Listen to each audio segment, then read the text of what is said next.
thought we were going to talk more. No, no, I don't want to talk more. I just want to know. No.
Welcome to this special broadcast brought to you by SABC News. We're coming to you live from the Johannesburg City Hall, where some of the country's politicians as well as legal minds are meeting to pay their last respects to the former Chief Justice Arthur Chaskalson. Now, Chaskalson, of course, was buried on Monday in a private ceremony here in Johannesburg.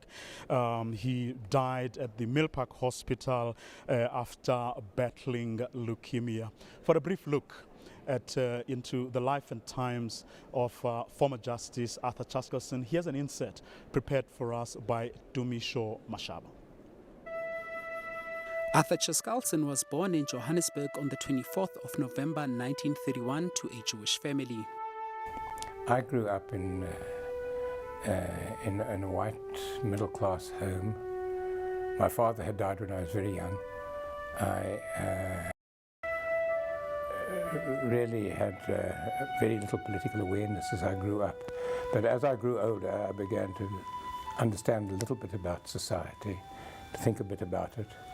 And by the time I had got to university, I began to see what apartheid was about, because apartheid came in 1948. We were in a racist society before then. But when I got to university, and apartheid had just started, I began to realize what it was about. And as I was in the law, and I could see that apartheid was being enforced through the law, that the law was the instrument for the enforcement of apartheid, and that drew me into dealing with cases which was concerned with the enforcement of apartheid. And from fairly early times at the bar, I got engaged in such cases, and then after the Sabotage Act was passed, I was in a number of big cases, and then I was in the Rivonia trial. Arthur was fairly a junior when he was roped in for the Rivonia trial, a trial that would see Nelson Mandela and a host of other leaders of the African National Congress convicted and sentenced to life imprisonment.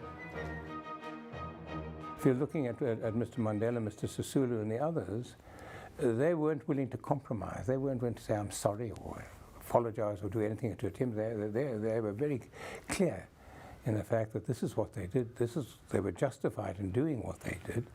And they accepted that if there was going to be a death sentence, there would be a death sentence, but they were going to have their say.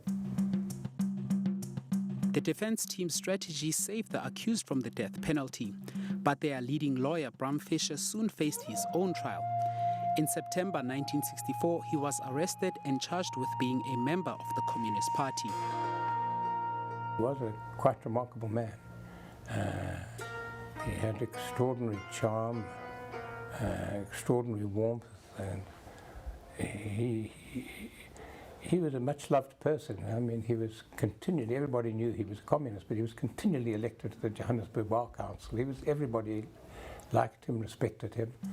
And it was, we all felt awful at the thought that a man like this, who had so much to give and so much to do, should be in jail.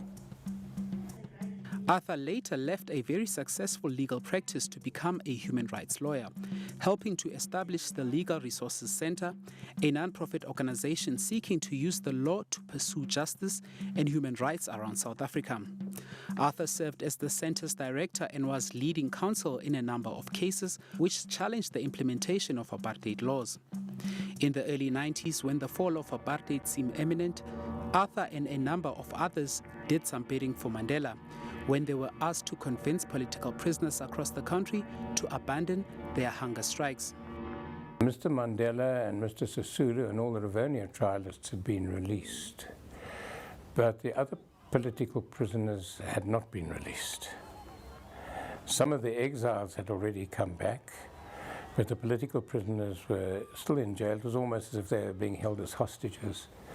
They were very angry. They wanted to get out. They felt that the time had come for them to get out. And they went on, they decided to go on a hunger strike, and it just spread in all the jails where the political prisoners were. They went on hunger strike, and they kept up the hunger strike. Mr. Mandela was very concerned that he felt that they might harm themselves physically and permanently, and that it was very close to them coming out, that the negotiations were proceeding satisfactorily, and he thought that they shouldn't.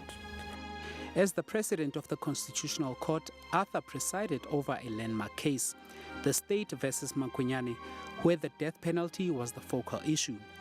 As a former defense attorney for the Rivonia trialists who were also facing the death penalty, Arthur did not see any ambiguity with his position. Everybody who practiced at the bar would be required in the early days to handle what they called pro deo cases. And all those pro deo cases, there was a death penalty involved. So there wouldn't be a practicing advocate in the country who hadn't handled a case in which a death sentence was a possibility. On the 22nd of November 2001, he became the Chief Justice of South Africa. He gained a reputation as one of the country's leading jurists in constitutional and human rights issues. Dumiso Mashaba, SABC News.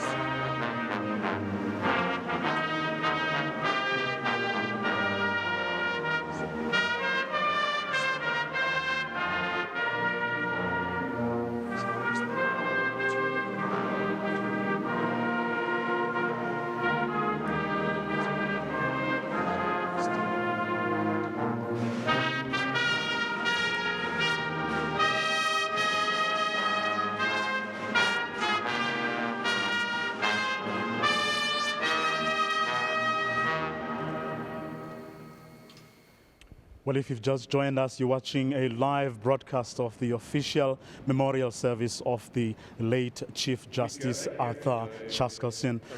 Proceedings just got underway a couple of minutes ago.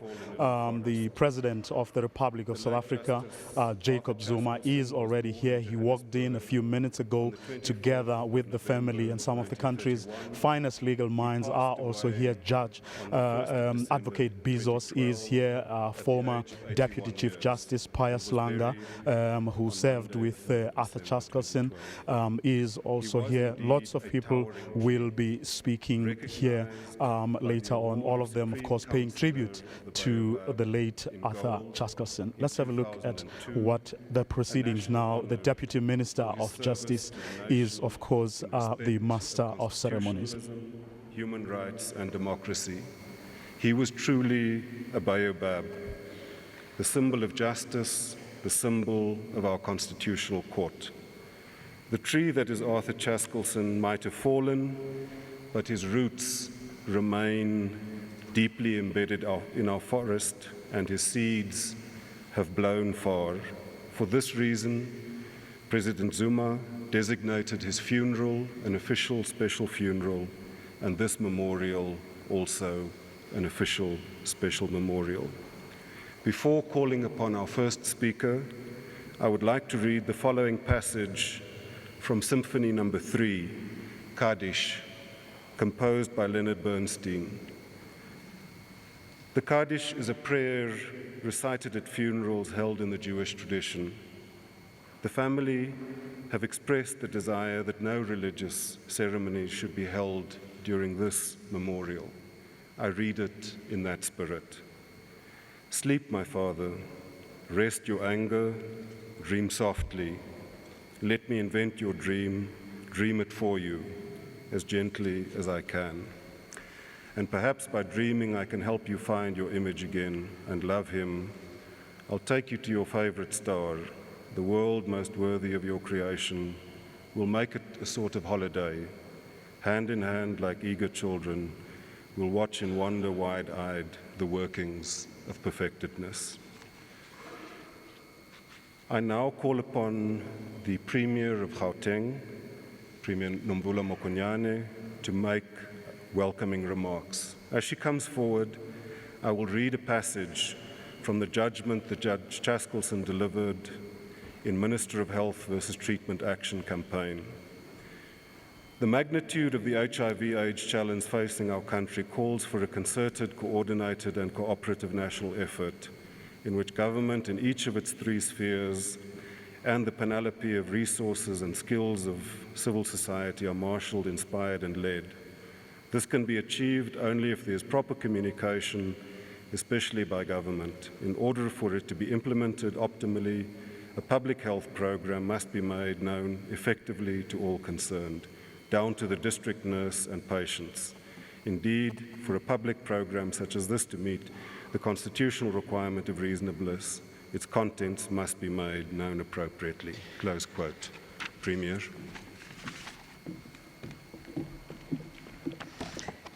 Thank you very much, Deputy Minister, Program Director.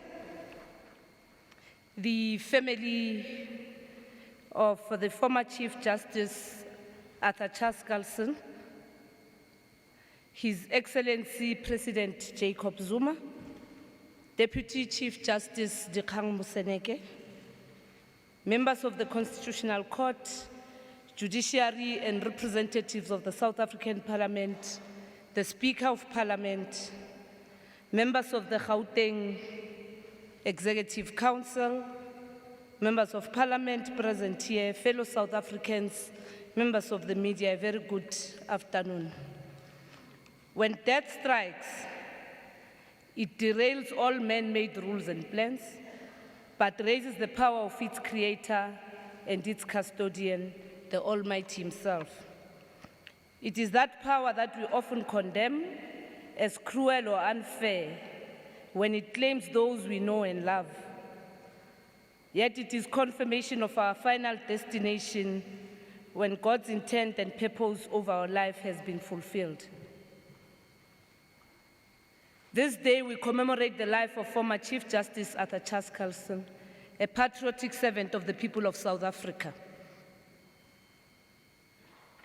I'm therefore certain, that today at this memorial service, that speaker after speaker will confirm the words of Samuel Butler, who stated, and I quote, "We make a living by what we get, but we make a life by what we give," close quote. When remembering the sacrifices that Chief Justice Chaskalson endured to give us hope of a peaceful and progressive coexistence, I so believe that these words will actually be fitting in paying tribute to him. I do not wish to defy the terms of my assignment by delivering a speech, but express the humility of the Gauteng provincial government and the residents of Gauteng in welcoming you all to this occasion in this afternoon. Thanks for the opportunity, His Excellency President Jacob Zuma, of affording South Africans an opportunity to reflect on the life of this patriotic South African who are here to come and celebrate his life. Welcome to the memorial service. Thank you very much, Deputy Minister, Program Director. Thank you very much, Premier of Gauteng, Premier Mokonyane. In 1978, Arthur Chaskalson helped establish the Legal Resources Centre, a non-profit organization which sought to use law to pursue justice and human rights in South Africa. He was its director from November 1978 until September 1993. During that period, he was leading counsel in several cases in which challenges were launched by the Legal Resources Centre against the implementation of apartheid laws.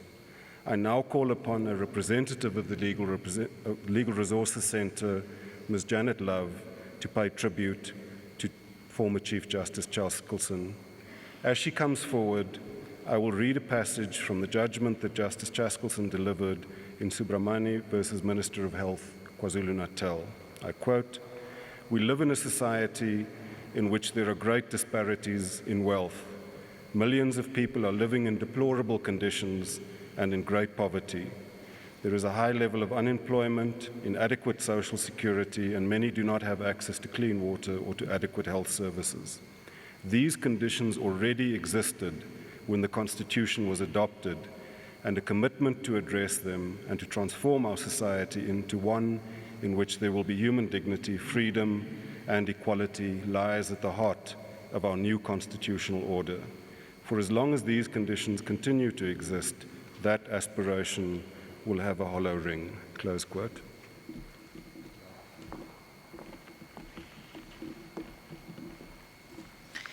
Thank you to members of the family, to the executive and all other guests. Thank you for affording the Legal Resources Centre and the Legal Resources Trust this opportunity. At his funeral, the Legal Resources Centre was described as an institution to which Arthur Chaskalson devoted much of his life and which gave him a chance to contribute to the broader struggle for freedom. The story about how this came about is well known. Arthur always knew that he wanted to be a lawyer, and he commenced his studies a year after the National Party came to power.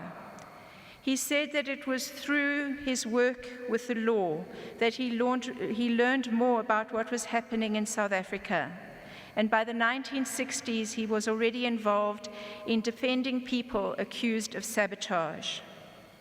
In 1977, Arthur was instructed in a case of the Pretoria 12, in which Tokyo Sexwale, Joe Klabi, and others were involved. It was at that time that he had a dinner with Sydney and Felicia Kentridge in a restaurant he tells us was called Cock Robin.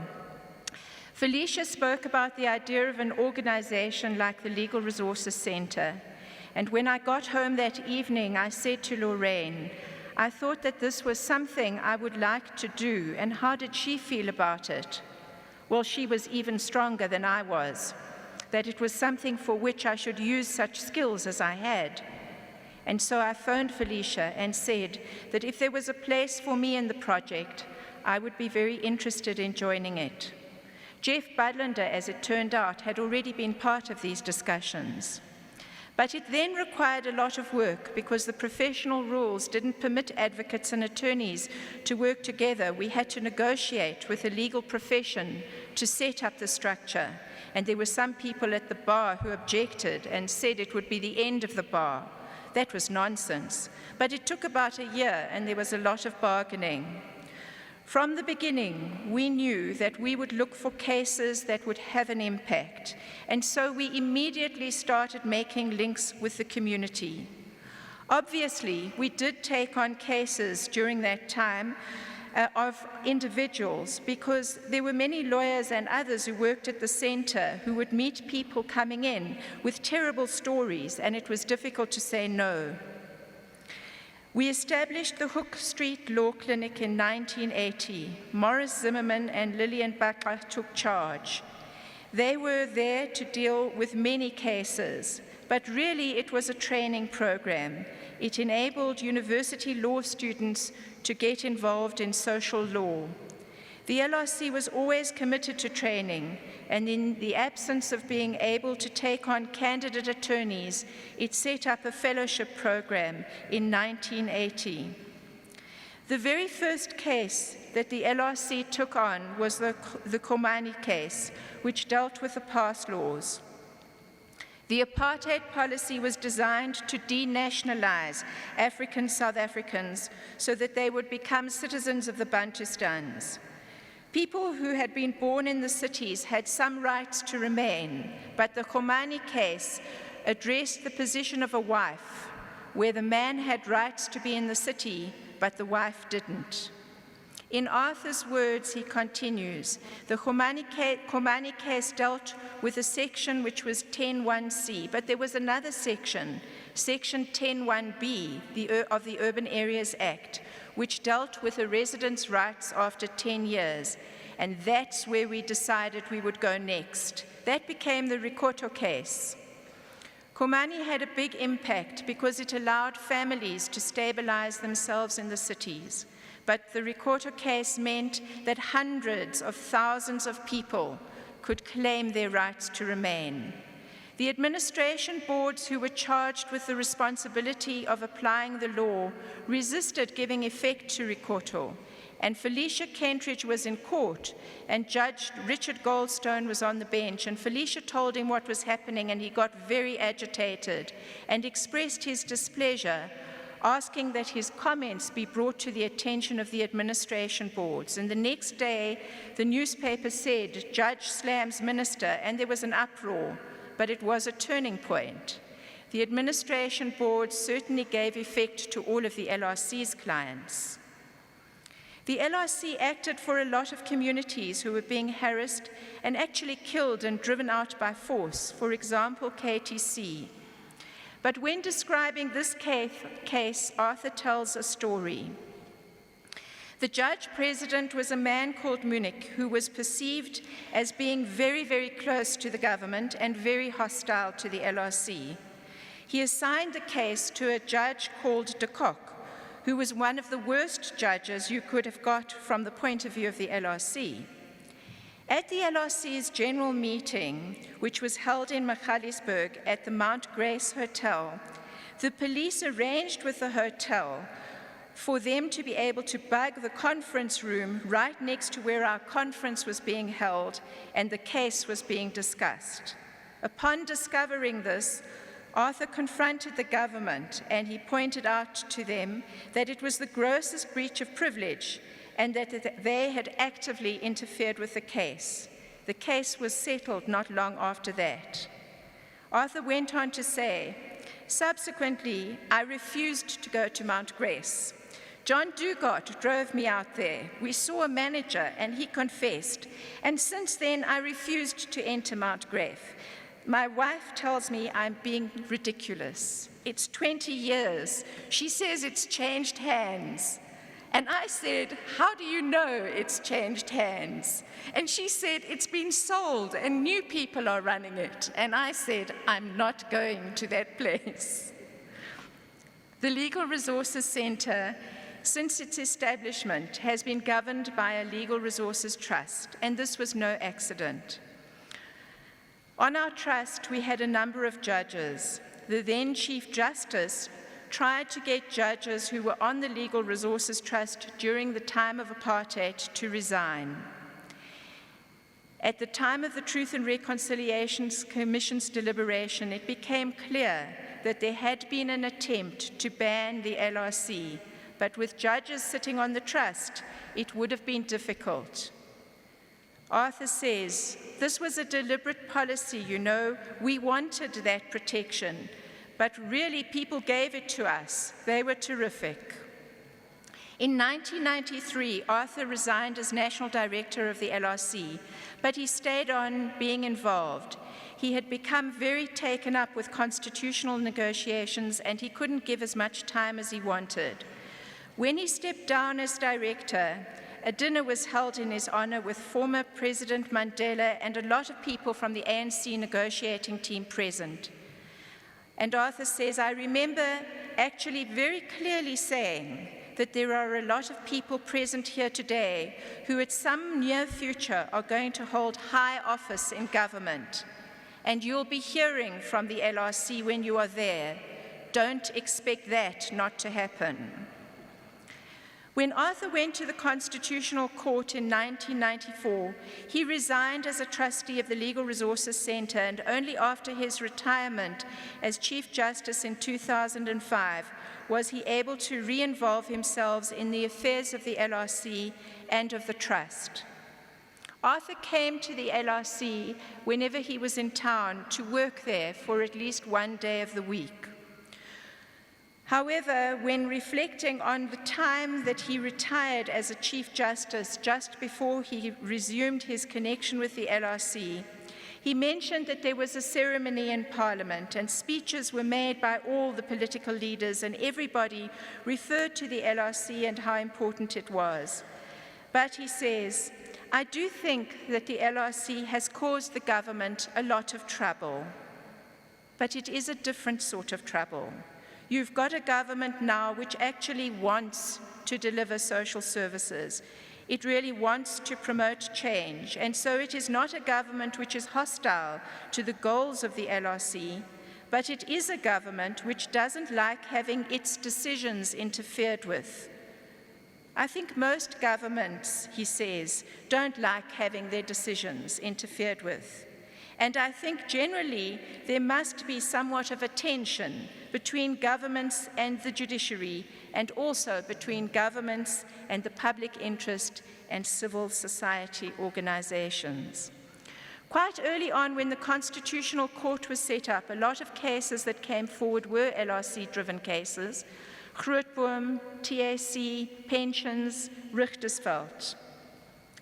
And when delivering the third Bram Fischer lecture while he was still at the Constitutional Court in 1998, Arthur drew attention to the constitutional vision of the future.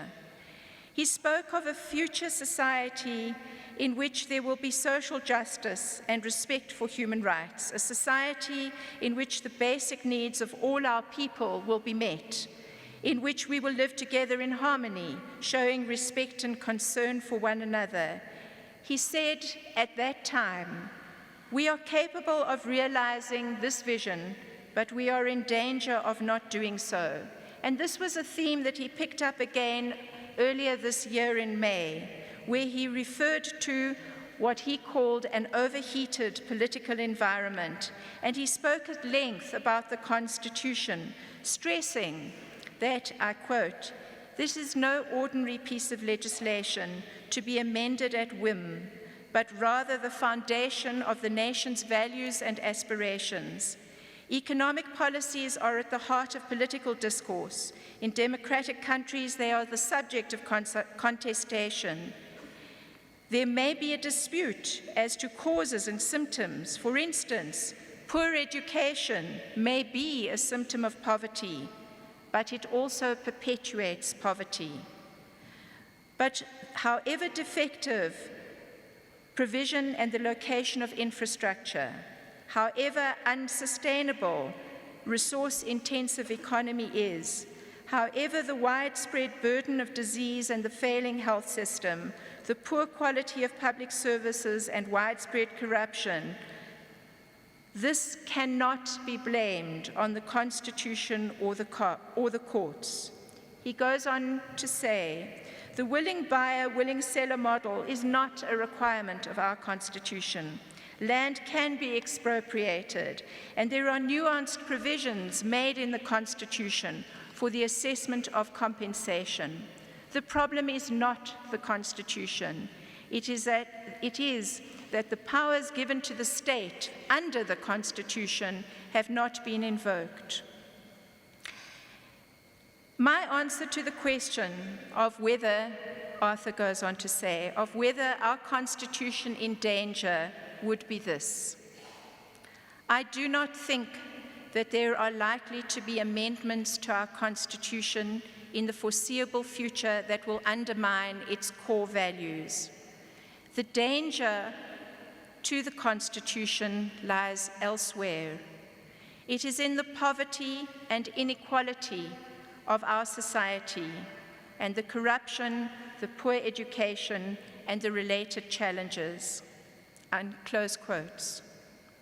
Today, the LRC employs 82 members of staff and has ongoing calls for legal services to advance the interests of the poor. Arthur, you have set the framework. You have highlighted the challenges. The Legal Resources Trust and the Legal Resources Centre will continue to use the law as an instrument of justice. We will pick up your spear and carry it forward. Hambagahle.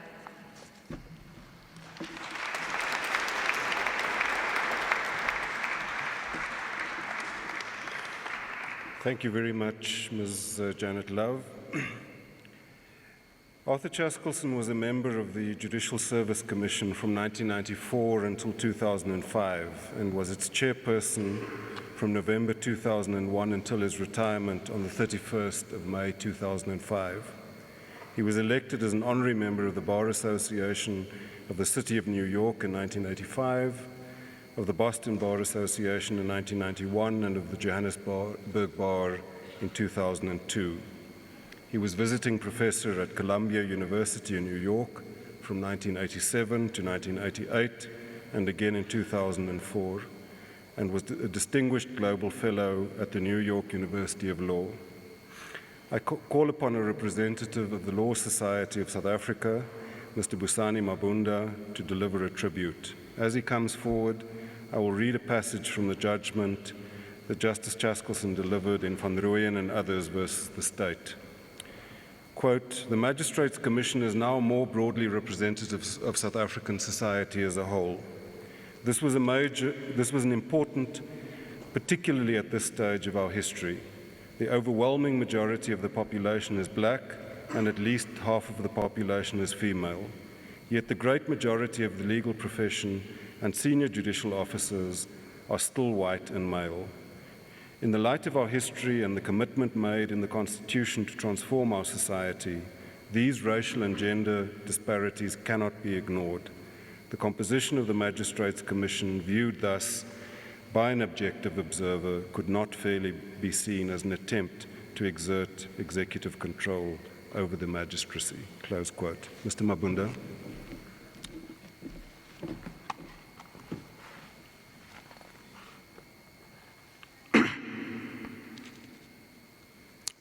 Honorable President of the Republic of South Africa, His Excellency, Mr. Jacob Zuma,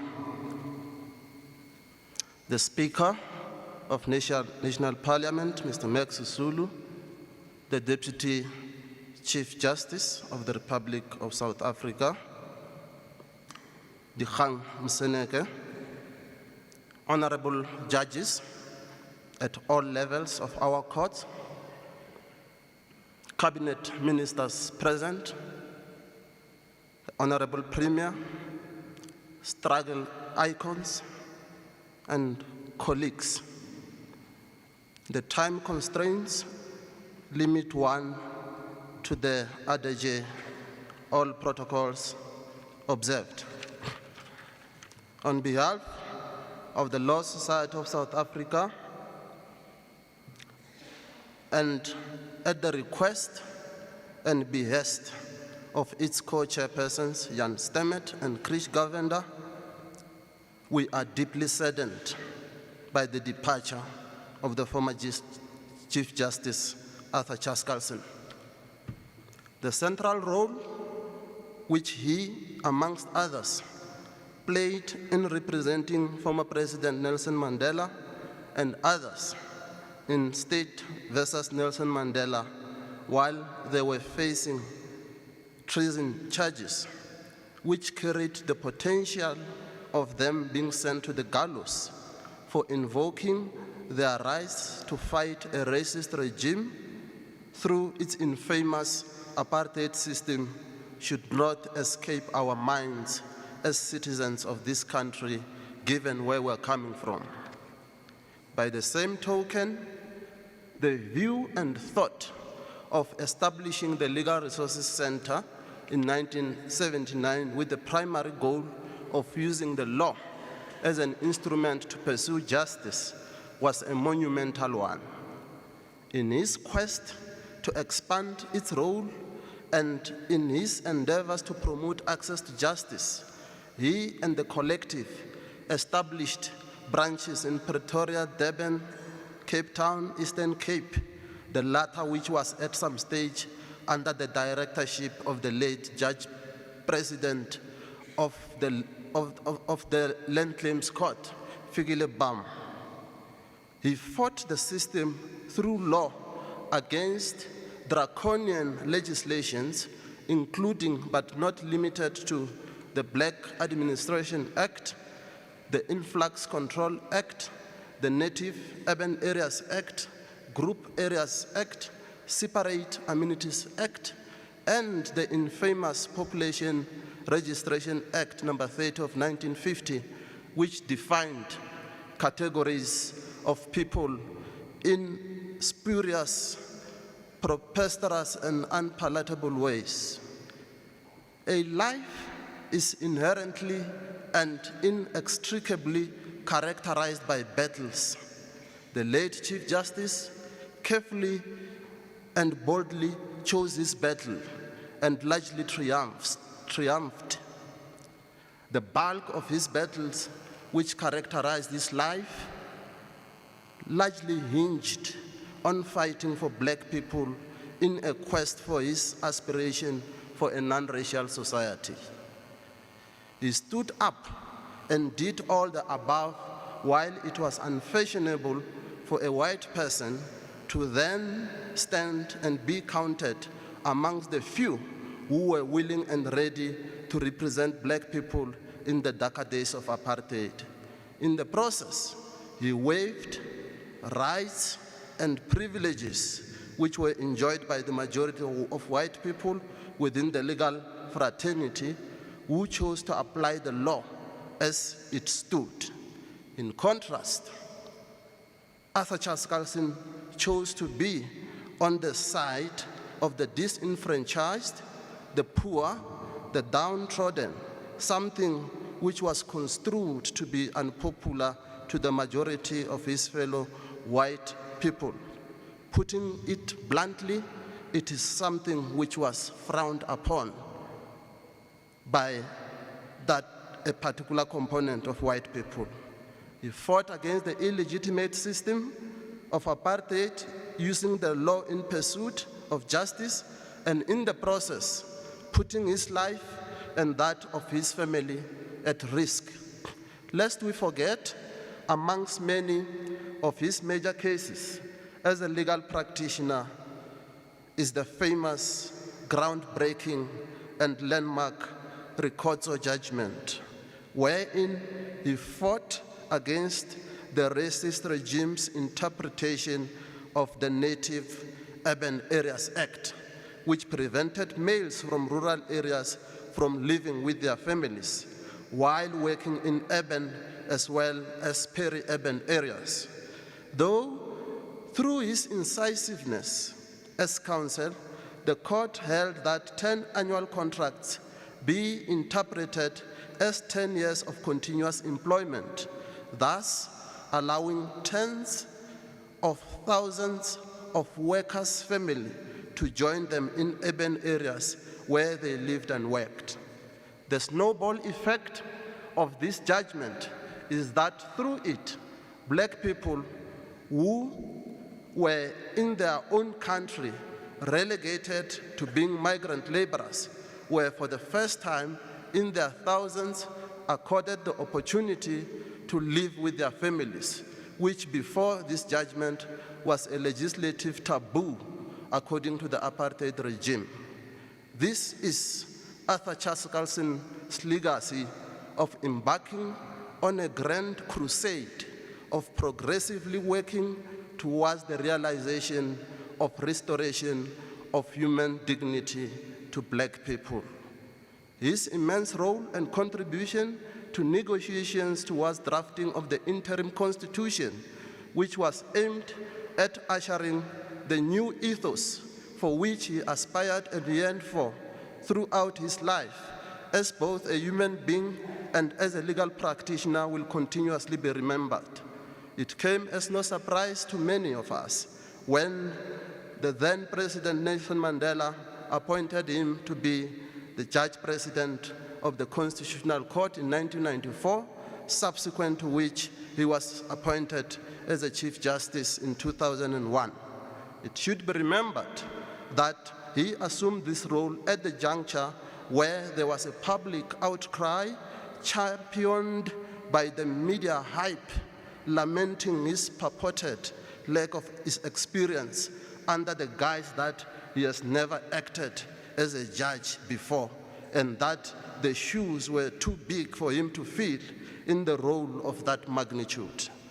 South Africans should imagine what loss our constitutional jurisprudence would have been deprived had he not been correctly placed to contribute in the ushering of our jurisprudential of our constitutional jurisprudence, having regard to his now celebrated legacy and background. The central and pivotal role which he played in shaping the jurisprudence of this country under the constitutional dispensation is well archived, preserved, and documented throughout the four corners of the world. This society and its people are reminded about the famous S versus Mokonyane, the very first constitutional case to be presided upon under his stewardship, wherein, contrary to popular sentiments echoed, to the contrary, he and his colleagues resolutely declared the death penalty to be unconstitutional and consequently saving thousands of convicted people, including those who were charged for waging war against the racist regime from the gallows. It was President Chaskalson with his colleagues in the Constitutional Court who were enjoined with the task of listening to the submissions in the ex parte chairperson of the Constitutional Assembly in re the certification of the Constitution of the Republic of South Africa. Needless for one to say much, in the course of wrapping up, I only have 1 minute. I would like to point out that a man of his stature, caliber and integrity, having regard to his history and impeccable struggle credential, would ordinarily have been expected to be oblivious of the fact that when he has to leave office as a Chief Justice, so as to give the position to a black person, he would not have thought of that. But indeed, he approached President Thabo Mbeki to say that the time has come for a black person to take that particular place. It becomes painful when he and others articulated their independent views on a plethora of issues that they be labeled counter-revolutionary. These set comments, without pronouncing on whether they are founded or baseless, should not have been and should not be attributed to the likes of this gallant fighter and icon of our struggle in the name of Arthur Chaskalson. During his retirement, he continued to be a balanced thinker who embodied the essential characteristics of a judicious judge who aired his views without fear, favor, or prejudice, in line with the oath he committed himself to when he assumed this role as a judicial officer. He found in favor of the government where he was able to glean its legitimate purpose and never spared it when its conduct did not overtly display same. He did not hesitate to fight against the government where it was found to have acted in a capricious and arbitrary manner. We have a duty as a people and the country, without being bowed, to closely scrutinize his latest contribution towards the sticky and thorny issues, including but not limited to what he understood as possible usurping of powers of the Constitutional Court in his latest critique on the legal practice bill delivered 3 weeks ago. He died still holding the firm and fervent view, correctly so, that our Constitution, which is highly acclaimed throughout the world, is a meaningless document if it does not talk to and address the needs of the majority and oppressed for whom it was meant. These views find resonance to champions of socio-economic rights, of which he was one. This country owes a debt of gratitude to his wife, Dr. Lorraine Chaskalson, and 2 sons, Matthews and Jerome, his grandchildren, as well as his entire family, for sharing him with the nation and accepting being deprived of a normal family relationship. May his soul rest in peace.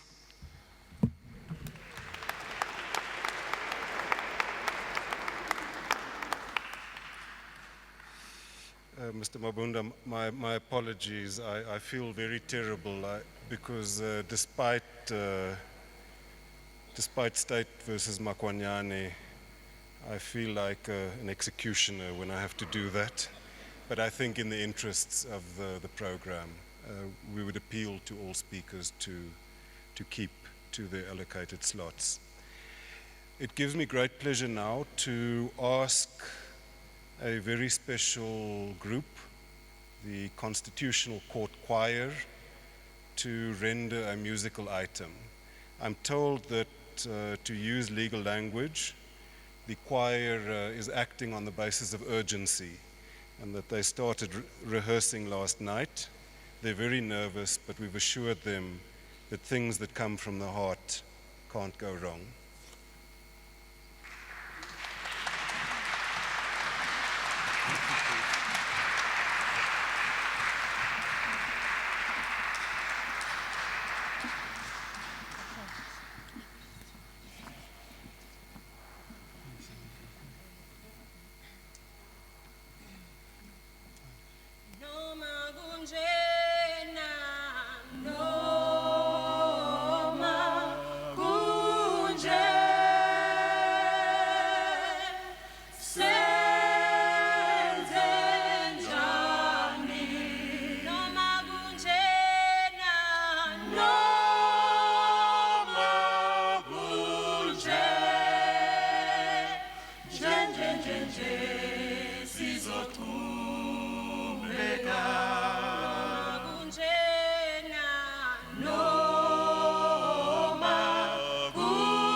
Wow.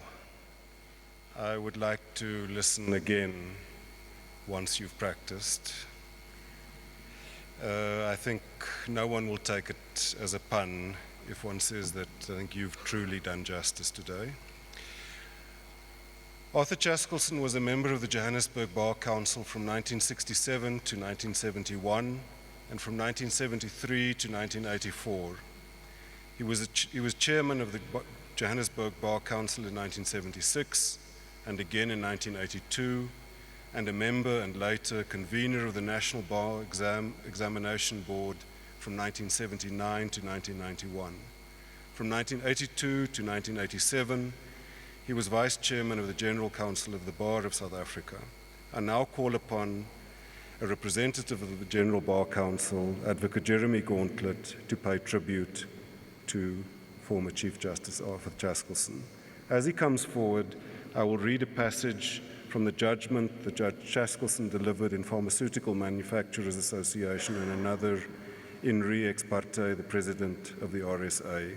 I quote, "There are not two systems of law, each dealing with the same subject matter, each having similar requirements, each operating in its own field with its own highest court. There is only one system of law. It is shaped by the Constitution, which is the supreme law, and all law, including the common law, derives its force from the Constitution and is subject to constitutional control." Close quote. Mr. President, honored guests, members in particular of the Chaskalson family, I've been asked by Ishmael Semenya, the chairman of the General Council of the Bar, who could not be with us here today, to speak for the Bar. And there are four things I would like to say for the Bar about why we not only mourn the passing of Arthur Chaskalson, but have particular things to celebrate in his life and exemplar. The first is that he was truly a great advocate of his time. Anyone who was with him in court, defended by him, saw him in action, could see at play this uncanny, ice-cool intellect, this course of deep feeling, always kept in check, which ran with it. This enormous clarity of thought, like Toledo steel, his opponents would complain, and a beauty in the use of language, unadorned, spare, austere, like the man himself. The second thing we celebrate about him, as all South Africans do, is that he was a great constitution maker. He was an unobtrusive constitution maker. He was a national asset lent to Namibia, Southwest Africa as it then was, in the Turnhuller negotiations. And he played an enormously important role in crafting the constitution of our neighbor, and valuably for us in a way, having a dry run for the work which was to follow here. Because of course his role at CODESA was an enormous one. In recent days, there has been an attempt to claim that parochially for one grouping. Arthur, like Groucho Marx, would never belong to a club that would have him for a member.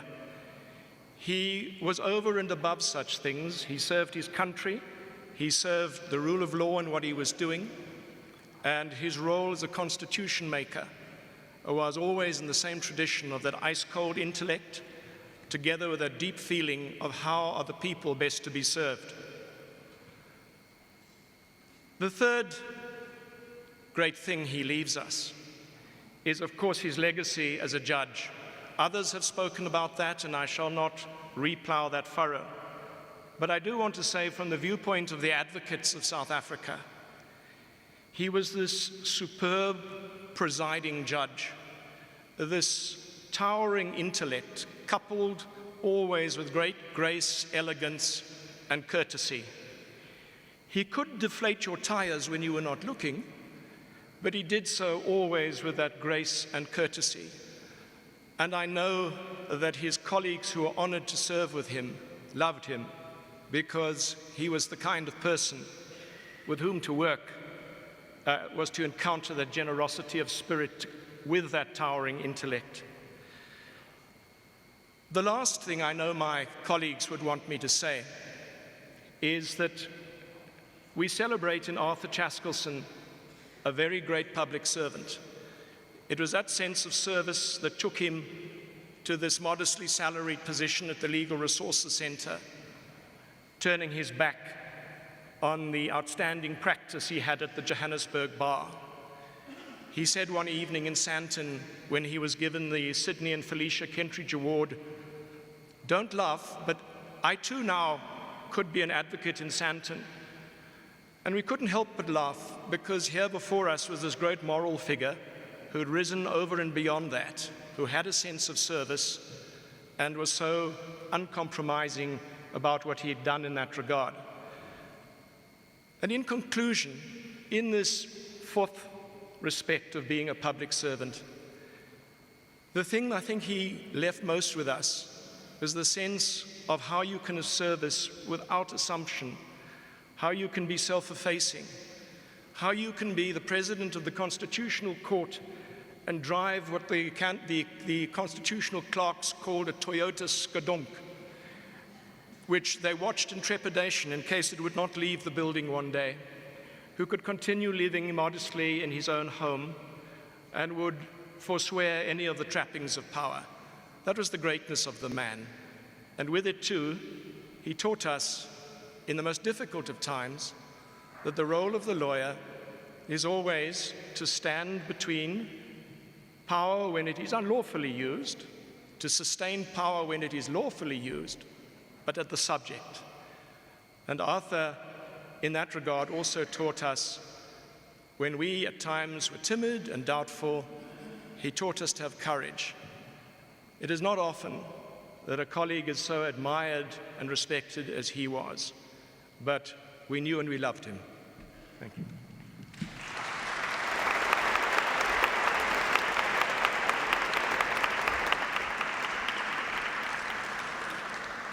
Thank you very much, Advocate Gauntlet. Arthur Chaskalson was appointed by former President Nelson Mandela in June of 1994 as the first President of South Africa's new Constitutional Court. He served as Chief Justice of South Africa from the 21st of November 2001 until his retirement in June of 2005, after 10 years, 11 months, and 25 days of active service on the bench. On his retirement in 2005, he was described by former President Thabo Mbeki as a, quote, giant among the architects of our constitutional democracy, close quote. I now call upon a friend, a comrade and colleague of Arthur Chaskalson, former Chief Justice Pius Langa, to pay tribute.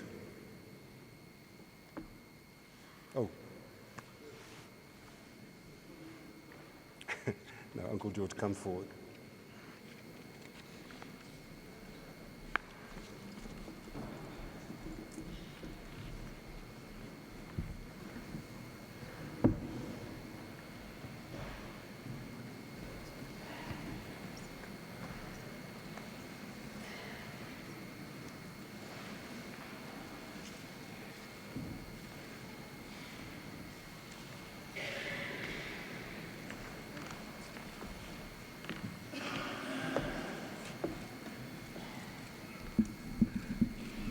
Mr. President, members of the family, friends, I have been asked to speak as a friend of Arthur's. Before I do that, Mr. President, I want to disclose to those of us present that it was your intention to hold a state funeral for Arthur Chaskalson, but that the family, as we informed your office, had specific instructions from Arthur that he didn't want fanfare, he wanted a simple funeral. Thank you for respecting that decision of the family, Mr. President, and thank you for exercising your executive right to do your thing by calling for the function that we are attending today. Arthur Chaskalson and I met in 1952. We were students in the law faculty. Unlike me, he was not involved in student politics. He was a brilliant student, a keen cricket player, and an agile goalkeeper of the Wits soccer team. I was serving my third term as a member of the Students' Representative Council, elected by the students of the law faculty. We hardly knew one another. An event occurred which made us lifelong friends. The late 40s and early 50s were turbulent times in the open universities, in inverted commas, particularly Wits, Cape Town, Natal, Fort Hare, and Roma in the then Basotho land. The election victory of the National Party led to threats to close the doors of the open universities, in inverted commas, to non-white students. The student leaders, some of whom had fought against the Germans and their allies, mobilized the non-racial student body to protest against the government and the university authorities' policy of, in inverted commas, academic integration and, again in inverted commas, social and sporting separation.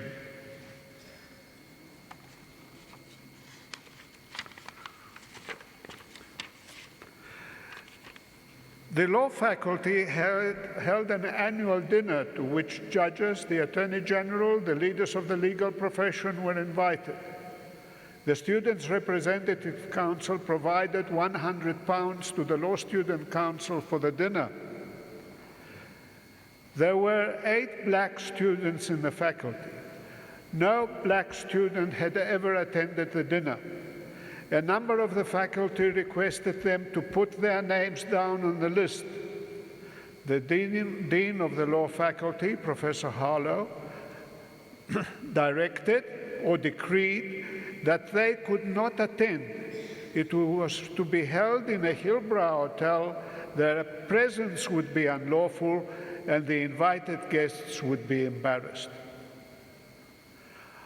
I informed the Dean's messenger that I would oppose the £100 grant and that my friends and supporters would not attend the dinner if the black students were excluded. Not all students agreed. They called a meeting to vote for a motion of no confidence in me. I said at the meeting that there was no provision for such a motion, but if it was passed, I would resign the day after the Students' Representative Council resolved not to hand over the money. Shortly before the vote was taken, Arthur Chaskalson put up his hand. He said that we were posing the wrong question. What was the policy of the government and the university authorities, and how they were to be applied was not the issue. He emphatically stated that the issue was what is right and what is wrong. It became his trademark whenever difficult professional or moral issues arose. He added, our fellow students had a right. They should not be deprived of it. There was no further discussion. The motion was defeated. The dean reluctantly retreated. Acting Judge President of the Transvaal Provincial Division, far from being embarrassed, warmly greeted all of us and asked those with whom the dean would have excluded questions about themselves and their families. At the bar, Arthur became a member of the group in which there were a number of leading lawyers, including Oscar Rathaus, Harold Hampson, George Coleman, Sidney Kentridge, Rex Welsh, and of course, Bram Fisher. Arthur was a member of the Bar Council and eventually its chairperson. Bram Fisher regarded Arthur as a genius and prophesied that he was going to follow in the footsteps of the legendary Izzy Maisels, the giant of the legal profession that was then the leader of the defense team in the treason trial, in which President Mandela was one of the accused. Bram's view was well-founded. Bram asked Arthur and me to join the team that he was going to lead when the leaders of the struggle were arrested in July 1963 at Rivonia. My activism as a student led to my having been briefed for numerous political trials, and I was known to the accused, including President Mandela, who together with Oliver Tambo habitually briefed me as counsel.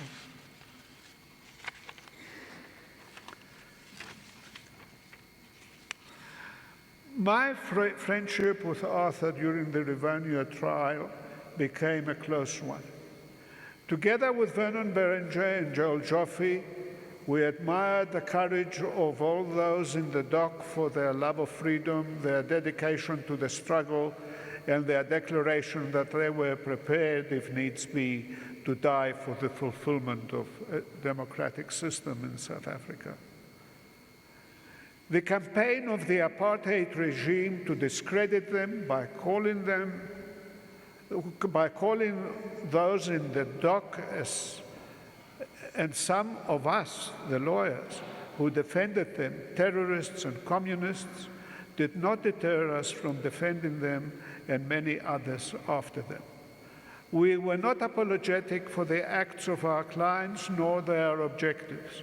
We did not necessarily agree with their objectives nor the methods used to achieve them. For professional reasons, Arthur and I did not join any political organizations. Arthur was always anxious not to be in breach of any professional rule. He was mindful of the bar rule that one should not represent in court an organization or a member of an organization for which you are also a member. He and I were founding members of Lawyers for Human Rights and the Center for Applied Legal Studies.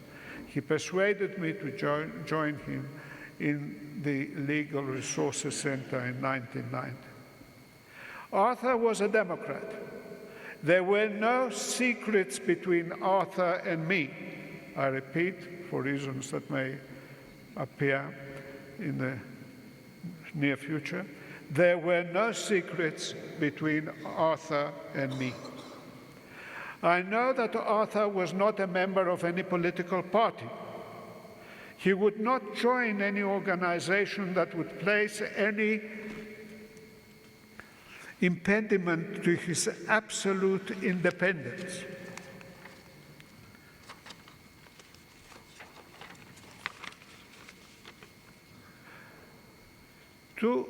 Today, as we pay tribute to him, organizations that wish to recognize the valuable role he played in relation to their work cannot lay claim to things that Arthur is no longer in a position to refute. Arthur represented activists from the PAC, the BCM, ARM, ANC, and the SACP, as well as those from the UDF and NUSAS who held anyone of range of views, often without clear affiliation. He had high regard for the courage and principle that underpinned such involvement in the struggle against oppression. However, save for a brief period more than 50 years ago, when he was a member of the Liberal Party, Arthur himself did not join any political party as he believed it would not be in the interests of the professional support that he could offer. It is not only incorrect to suggest that Arthur was secretly a member of a political party, it is also quite unacceptable to impugn his integrity by suggesting that he would be willing to keep any affiliation of his own hidden and not open to public scrutiny. Not the Arthur that I know and I knew.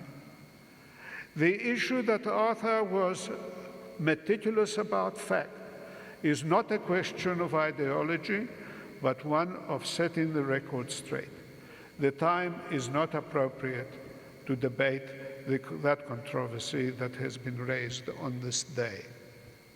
In 1990, Cyril Ramaphosa told me that the ANC National Executive had confirmed Arthur's and my membership of the Constitutional Committee of the ANC. I asked him if that meant that we would get an ANC card. He said that they did not need our 12 rand. I asked what would we have to do. He said everything. I said, Cyril, everything? A question mark. I will try to get you an exemption from toy-toying.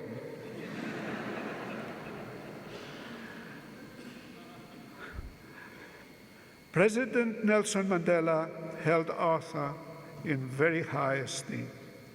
He wanted Arthur Chaskalson to become the president of the Constitutional Court. In terms of the Constitution, he had to consult the leaders of the parties in Parliament as to whom he should appoint. He asked Vice President de Klerk of the Unity Government, in his capacity as leader of the National Party, for his view. De Klerk said that he would have to consult his party, particularly the lawyers. He came back and said to the President, Although Chaskalson comes from your stable, no one has any objection to your proposal. Arthur Chaskalson enjoyed the respect of certainly the profession of which he was a member, but a lot of other people in and out of the profession. It was important for the unity of the judiciary that the President of the Constitutional Court should be respected not only by the judges appointed prior to the 1994, but also the Constitutional Court justices that would be appointed. The cooperation of Chief Justice Michael Corbett, whose term was extended by President Mandela, and President of the Constitutional Arthur Chaskalson, enabled the successful transition to take place. Arthur was Vice Chairman and later Chairman of the Judicial Services Commission, on which I served for 15 years. He played an important role in the transformation of the judiciary. I will not be much longer, Mr. Nell. Only one sentence paragraph. Others have spoken and will continue to do so about his legacy. We thank you, President Zuma, and the government for honoring the memory of our friend, Arthur Chaskalson. Thank you.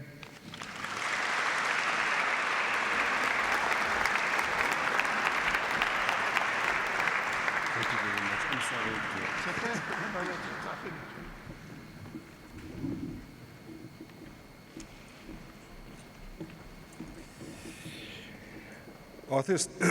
Arthur Chaskalson was admitted to the Johannesburg bar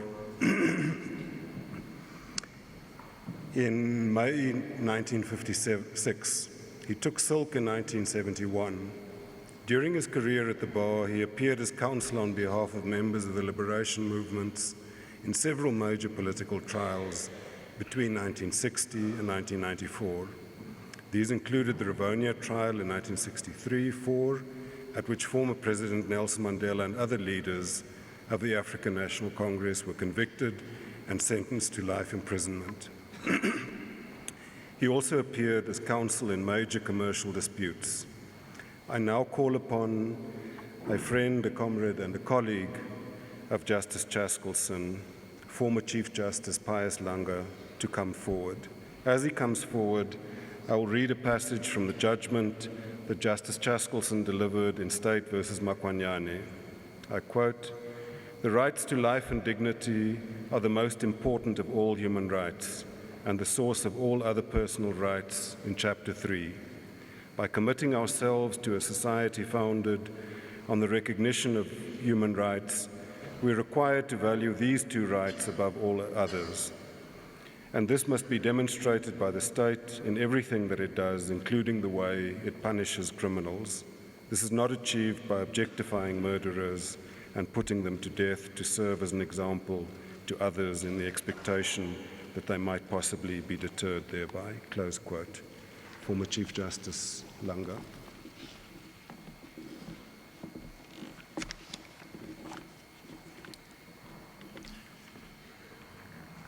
For a moment there, I thought I was Mr. Bezos. The Chaskalson family, His Excellency the President, Speaker of Parliament, the entire executive and parliamentarians who are here, judges, I've come to pay tribute to a man who was richly endowed with wisdom, integrity, and intelligence, a man who, nevertheless, was humble and showed respect to all he interacted with. He was widely traveled and his influence ranged far and wide. As I speak, his many friends from many parts of the world are still sending messages of condolences, expressing their admiration for this man whose intellect benefited them and their countries in a number of ways. For Arthur Chaskalson not only had wisdom and high principles, he was generous and he shared his talents, and many were assisted by them. I speak of this man who I've known for more than 25 years, but who was unwavering in his pursuit of justice, a democratic transformation in South Africa and the eradication of injustice, inequality, oppression, hunger, poverty, homelessness, and disease. I speak of him in the context of resistance against apartheid oppression and his abundant generosity and single-mindedness. This is a man who did not just speak, he believed in doing. He had an exemplary career at the bar, as we have had, and while there demonstrated his passion to use his training to fight tyranny, to fight for democracy and justice, and to eradicate inequality in our society.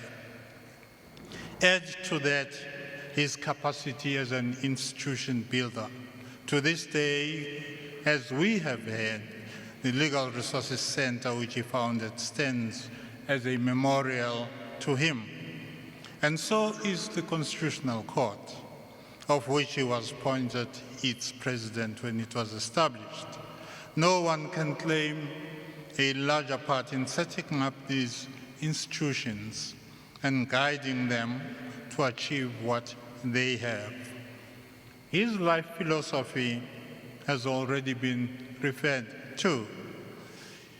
It was driven by a consciousness of the need for us all to uplift the poor and the marginalized, and of his own role in achieving that. It is true, he wrote, and I quote, that millions of people are living in deplorable conditions and in great poverty. There is a high level of unemployment, inadequate social security, and many do not have access to clean water or to adequate health services. He said these conditions already existed when the Constitution was adopted, and a commitment to address them and to transform our society into one in which there will be human dignity, freedom, and equality lies at the heart of the new constitutional order. Unquote. Arthur was not given to rhetoric and fiery speech. He spoke in quiet, measured tones, never raising his voice, even in the face of provocation.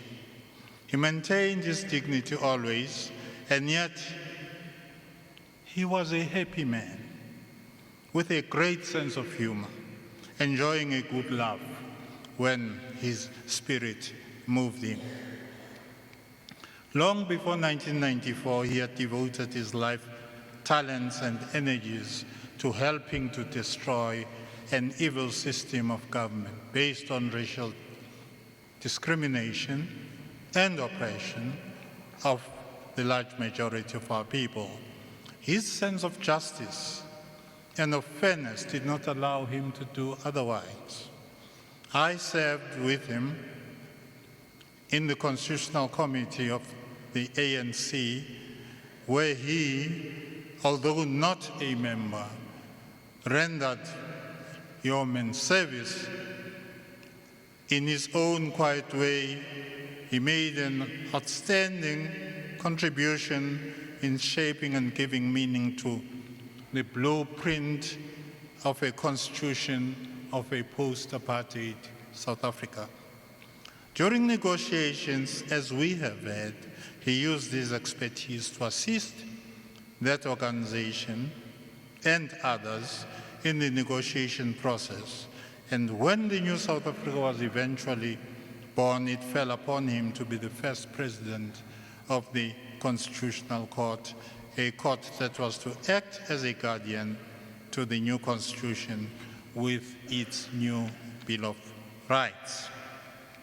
Those who worked with him, and I was fortunate to be one of them, were extremely fortunate to have a person of his caliber at the helm of this institution. The institution was built from scratch. He tells a story of the Constitutional Court at first comprising of just an office and a chair. His secretary would sit on the chair and Arthur would walk around him dictating. And there was nothing else, but he built that institution because of the great need of the South African community. After more than 300 years of misrule, the institution had to hit the ground running.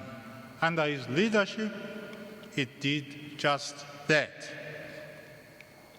Our first case was the death penalty case, and we could not have asked for a more difficult entrance into constitutional litigation. Nor could we have chosen a more appropriate case to benchmark the new constitutional milieu. That is where we collectively saw Arthur Chaskalson in action. His ability to organize our work, the workings of 11 judges with diverse backgrounds, was nothing short of amazing. It was a feat which required wisdom and tact and leadership qualities of the highest order. Arthur had all these in good measure. It seemed as if this was what he had been doing all his life. And yet, in all that, I can say without exaggeration that no one was more hardworking and full of ideas. He was careful and painstakingly meticulous. Going forward, his commitment, which he translated into action, was clear. It was to build a jurisprudence that would play an important role in bringing about the healing of the wounds caused by the divisions of the past. It was to make social justice a reality for all. He was a good listener and listened to all of us. He was not only a leader, he was a supporter as well, and he supported all of us as well. Today, this court, Constitutional Court of the Republic of South Africa, stands as a shining and exemplary achievement of this country throughout the world. And for Arthur, it is indeed a shining and indelible memorial. Where did he get this strength from? We need not look further than his family.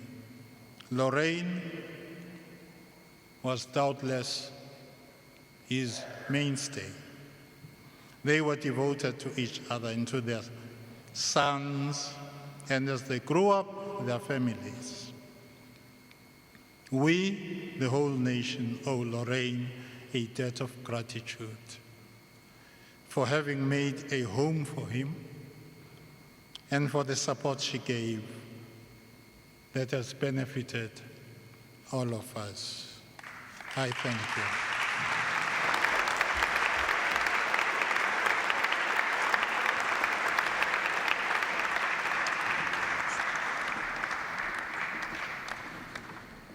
Thank you very much, former Chief Justice Pius Langa. The late Chief Justice Arthur Chaskalson was married to Dr. Lorraine Chaskalson. They had two sons, Matthew, born in 1963, and Jerome, born in 1967, daughters-in-law, and a very, very large entourage of young constitutionalists. The family has asked Advocate Jeff Budlender to pay tribute on their behalf.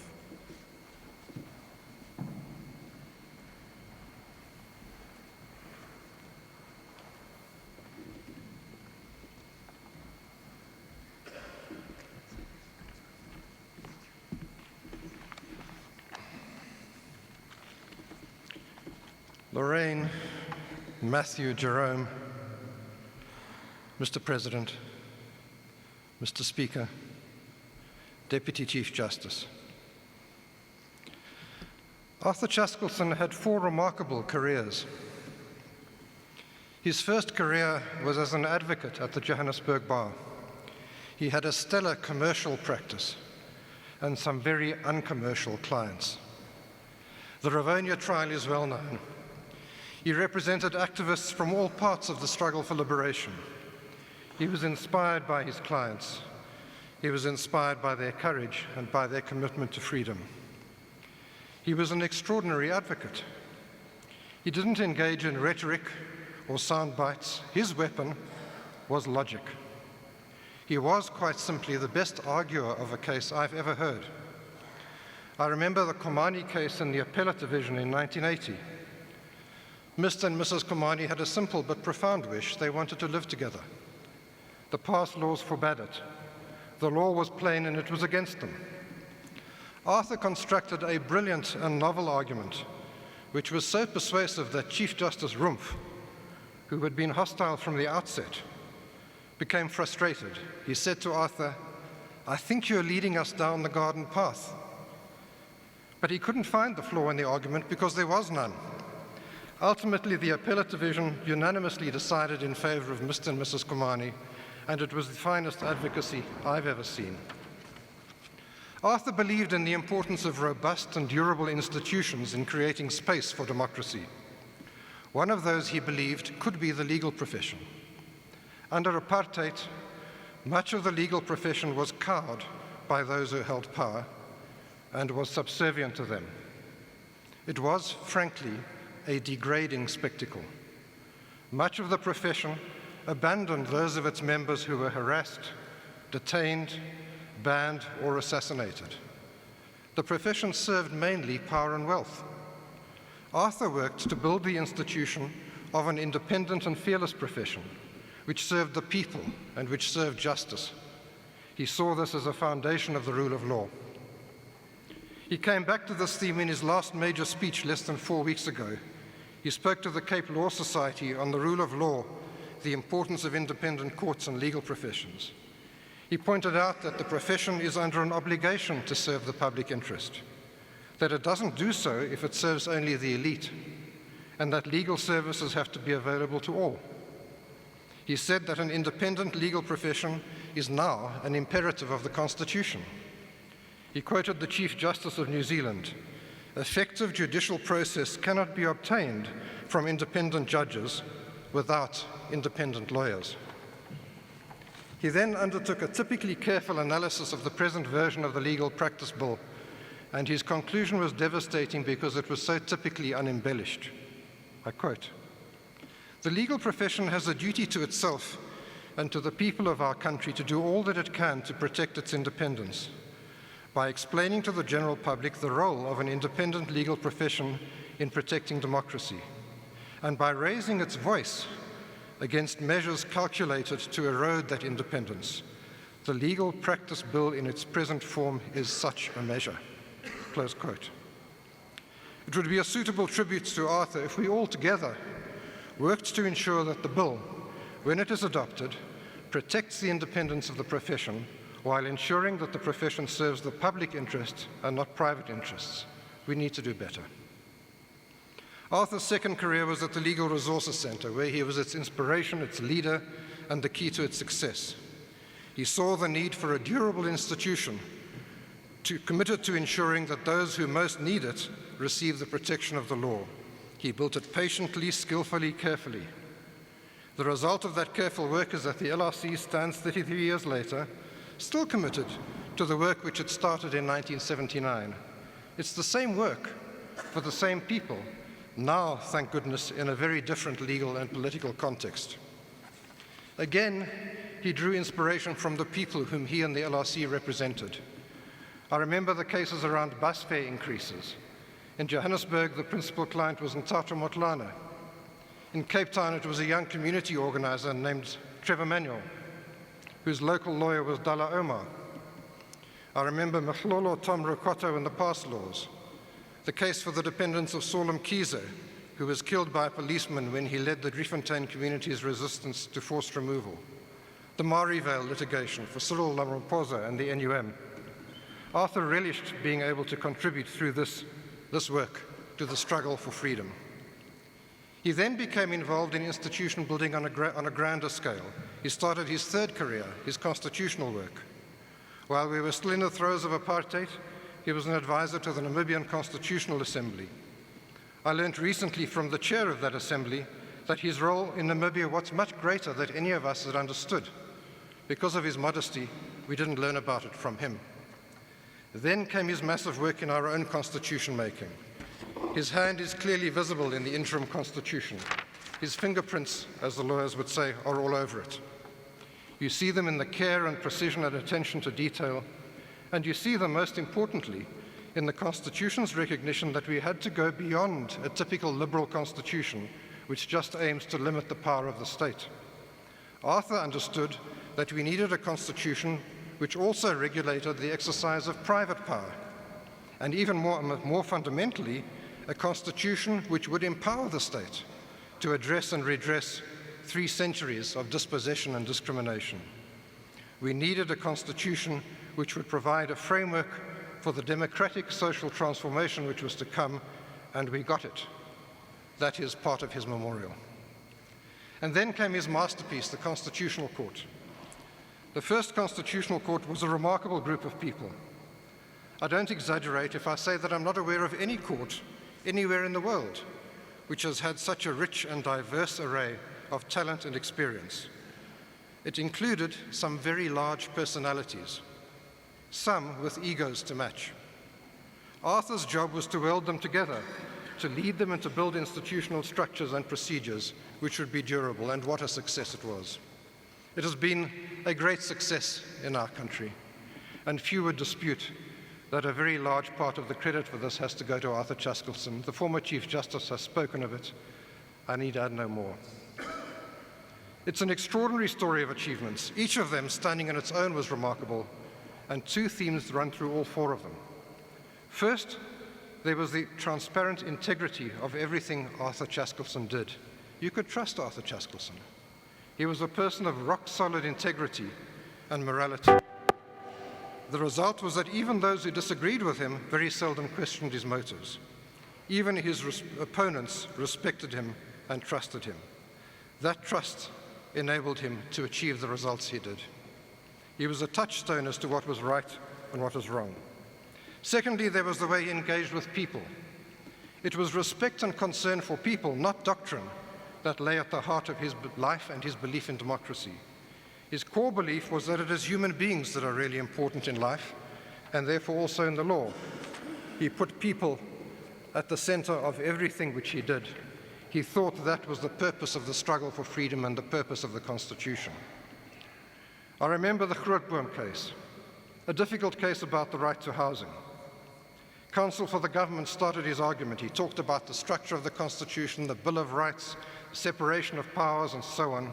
And after about 5 minutes, Arthur interrupted him, and he leaned forward and he said, "Mr. X, leave aside for a moment those questions of constitutional theory. Just tell me this, where does the government say these people should sleep tonight?" Mr. X had no answer, for there was none. Arthur had put his finger on the issue.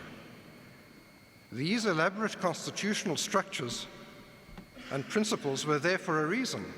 They were supposed to serve people, and particularly poor people. He was saying, in effect, if your theories can't answer that question, then your answers can't be right, because our Constitution is a constitution for people, and particularly for those who are marginalized and vulnerable. I have to say that it was also people who caused Arthur the most pain. It caused him deep pain when we as a society failed to live up to the promise which we made to each other in our Constitution, that we will build a society in which we can all live in freedom and dignity. Greed caused him pain, corruption caused him pain, and lies in our public life caused him pain. There was much around us at the moment that caused him pain, as he made clear in his speech to the Cape Law Society. But through that pain, he retained hope and confidence in the people of the country which he loved. He believed that we would yet put this behind us because he believed in our people. We mourn our loss of Arthur Chaskalson, but we also celebrate a good life filled with achievement and fulfillment and great happiness. One of the most important reasons for that is that it is a life which was personally blessed. Arthur Chaskalson and his beloved wife Lorraine had a 50-year love affair and a 50-year partnership. They supported each other in everything which they did. They took care of each other when they were in trouble. They gave each other advice when they didn't know what to do. They acted together in unison. They were a team. Arthur loved Lorraine very deeply. She was the core of his life. Just a couple of months ago, he organized and orchestrated an amazing birthday celebration for Lorraine, organized with the attention to detail that only those who've worked with him can know was his hallmark. It took place over an extended period, several weeks, 3 venues, different parts of the country, with the people Lorraine loved. It was a wonderful demonstration of his love for her. It was almost as though he knew intuitively that this was his last opportunity to do this. It was a wonderful and happy and timely celebration. Arthur was blessed by Lorraine, and she by him. And our hearts go out to her, to Matthew and Susie, to Jerome and Jackie, and to their grandchildren.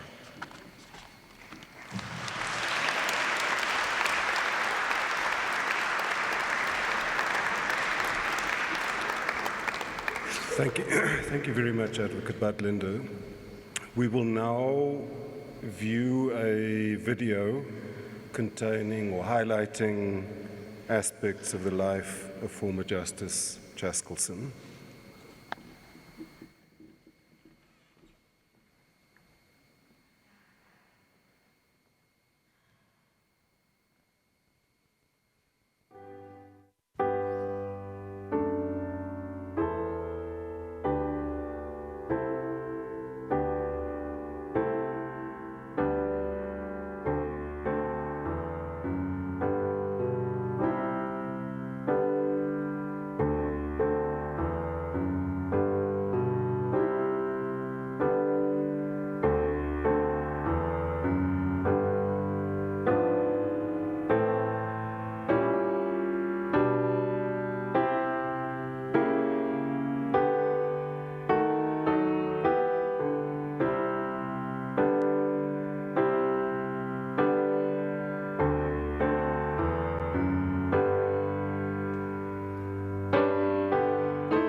The late former Chief Justice Chaskalson not only made an immense contribution to the law and to constitutionalism in South Africa, but he was also an internationalist.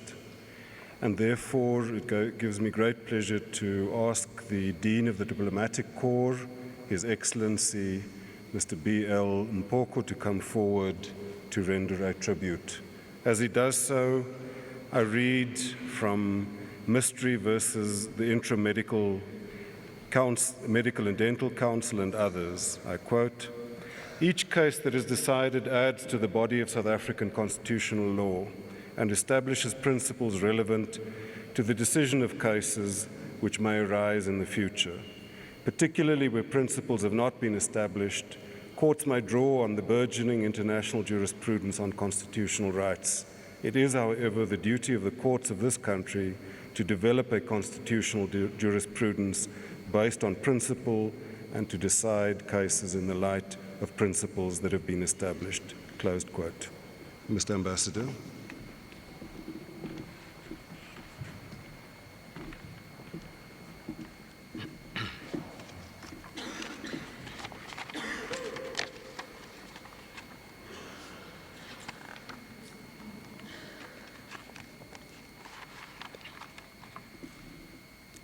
Your Excellency, Dr. Jacob Zuma, the President of the Republic of South Africa, Mama Lorraine and members of the family, Honorable Speaker of the National Assembly, Deputy Justice and members of the Judiciary, members of the Parliament, of the Cabinet here present, Premier Gauteng, and the members of your government,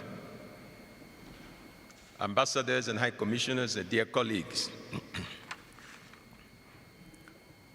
We are gathered here today to bid a farewell to an icon. As we heard, Justice Arthur Chaskalson was a remarkable man indeed.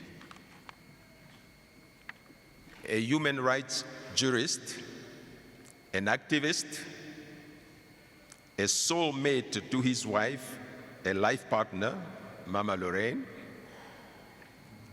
an outstanding father, not only to his biological children, but to many children on the African soil. In addition to his many domestic accomplishments, Justice Chaskalson was a prominent figure on an international level.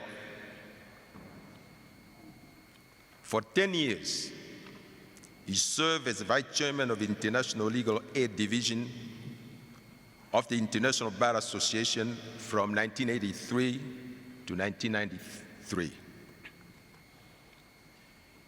He was also a consultant of the Namibian Constituent Assembly and assisted in the drafting of the constitution of that country, referring to it as Namibia's birth certificate. He was appointed Commissioner of the International Commission of Jurists in 1995 and was selected as one of the members of the United Nations Permanent Court of Arbitration in 1999. In 2001, he was appointed by the United Nations as a judge of the International Criminal Tribunal for the former Yugoslavia.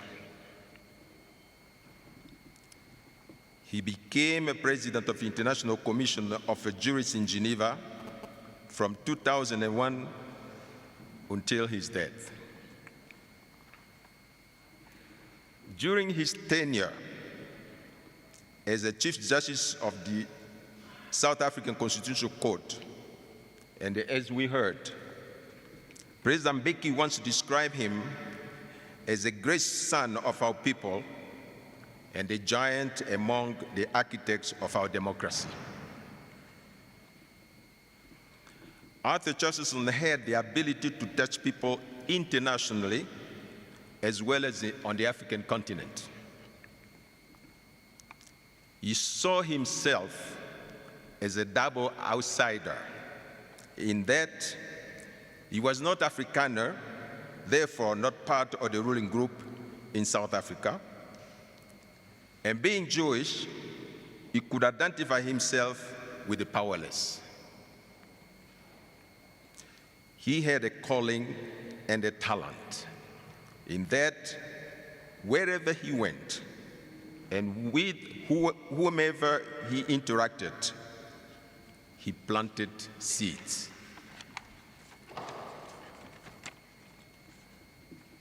Today, people continue to benefit from the fruit of his labor, especially in the drafting of constitutions of a number of African countries. Mr. President, we have lost a great leader, an intellectual, an internationally renowned jurist, a humanist, a tireless fighter, and a father of multiple generations of jurists around the world. In order to preserve this heritage, therefore, and on behalf of the international community, I would like to recommend the establishment of an annual constitutional lecture series to honor the life and the service of Justice Chaskalson to his beloved country. May he so rest in peace.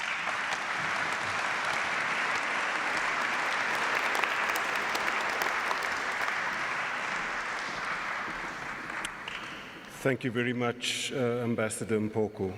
I think in view of the time constraints, we will skip the musical items until the end. Arthur Chaskalson was a graduate of the University of the Witwatersrand, where he obtained a BCom degree in 1952 and the LLB cum laude in 1954. Little known fact was that he was a member of the university's football team and was selected for the combined South African universities football team in 1952. His passion for the independence of the judiciary and the legal profession was well known. It was borne out by, among others, his continued participation in South Africa's judicial education programs and the papers he delivered, and his role in the Office of the Chief Justice. I now call upon the Deputy Chief Justice, Justice Dikgang Moseneke, to come forward, and as I do so, I read from the judgment of State versus Van Rooyen and others. And I quote, "In a constitutional democracy such as ours, in which the Constitution is the supreme law of the Republic, substantial power has been given to the judiciary to uphold the Constitution.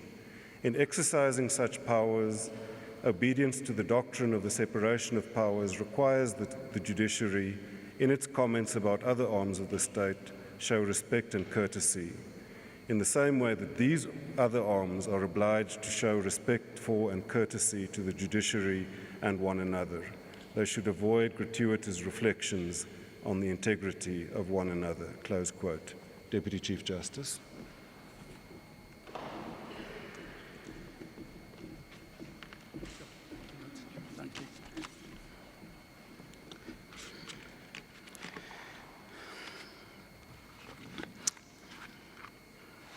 The President of the Republic of South Africa, Your Excellency President J.G. Zuma, the Speaker of the National Assembly, Mr. Max Sisulu, Premier of the province where we are, and thanks for having us, former Chief Justice Pius Langa, Deputy Minister, Dean of the Diplomatic Corps, indeed, all Constitutional Court judges, my colleagues who are here present, judges president here present, judges of our high courts, judicial officers in all courts in the Republic, distinguished guests, ladies and gentlemen, comrades and compatriots, I rise to pay tribute to the late former Justice Arthur Chaskalson. Before I do so, I pause to say to Lorraine, to Matthew and Jerome and your partners. And somebody will hope to translate that to you. But it's a very profound African saying which says it's very painful, and yet it's something that does happen in the human condition. It's part of the human condition. And we have called you here to, and the President has called you here in order to try and help you bear this burden.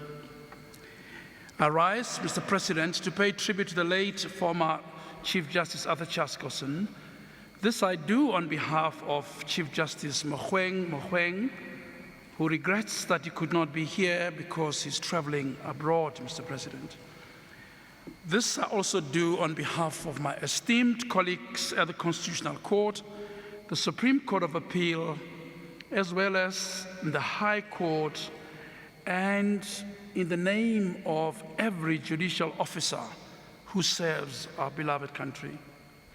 The only thing that may properly abate the deep sorrow caused by the passing of former Chief Justice Arthur Chaskalson is the acceptance and recognition that his life was well lived.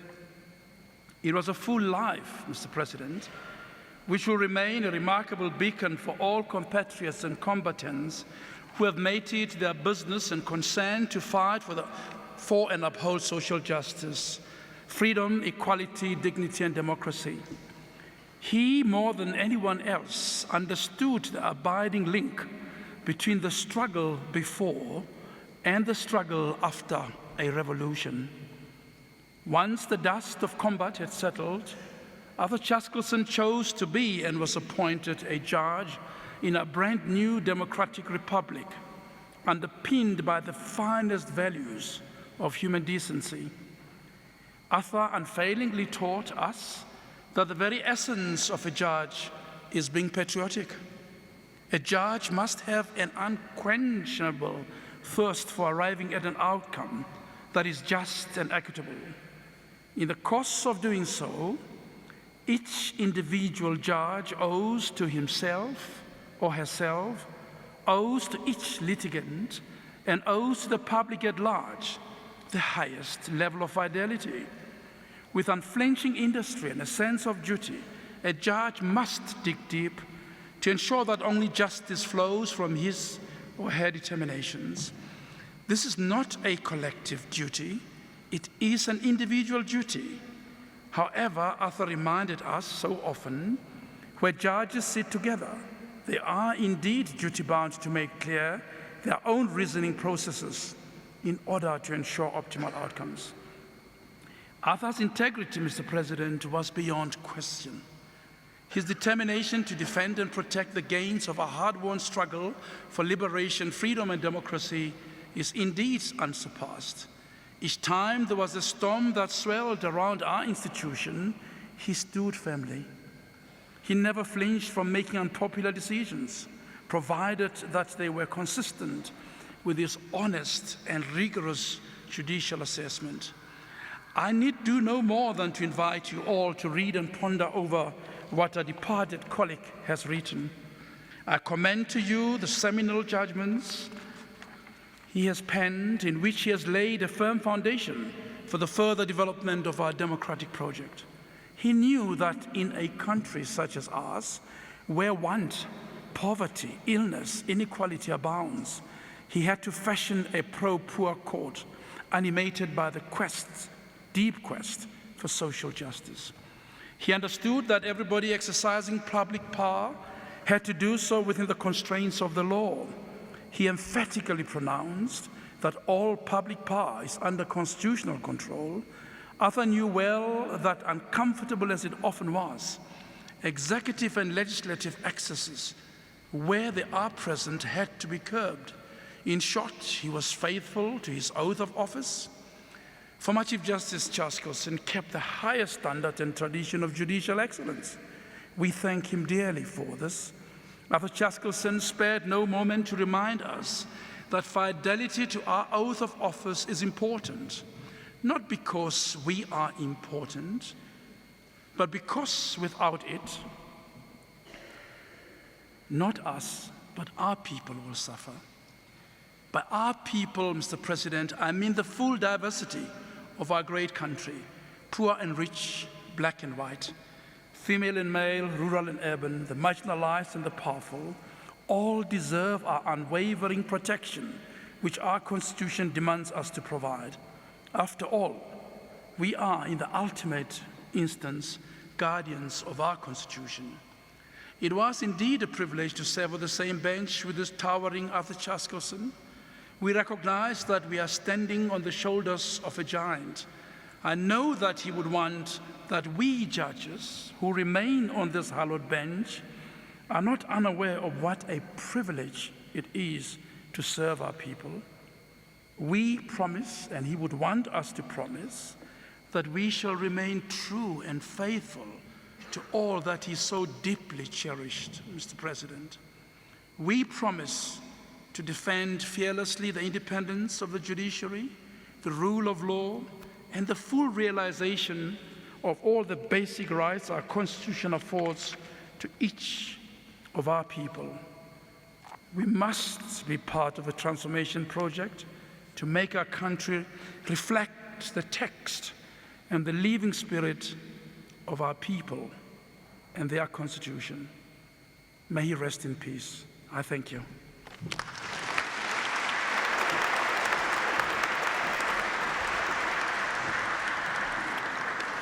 Thank you very much, Deputy Chief Justice. I would like now to call upon the Speaker of the National Assembly, the Honourable Max Sisulu, to come forward to pay a tribute. And as he does so, I read from the judgment in the South African Association of Personal Injury Lawyers versus Heath and others. I quote, "Corruption and maladministration are inconsistent with the rule of law and the fundamental values of our Constitution. They undermine the constitutional commitment to human dignity, the achievement of equality, and the advancement of human rights and freedoms. They are the antithesis of the open, accountable, democratic government required by the Constitution. If allowed to go unchecked and unpunished, they will pose a serious threat to our democratic state." Close quote. Mr. Speaker.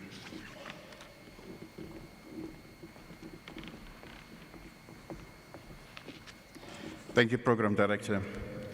His Excellency President of the Republic, Babu Zuma, Lorraine, Matthew, Jerome, and family members, Deputy Chief Justice of the Constitutional Court, Dikgang Moseneke, former Chief Justice Pius Langa, Premier of Gauteng, Mokonyane, our judges, members of the judiciary present here today. In the interest of time, allow me to say all protocols observed.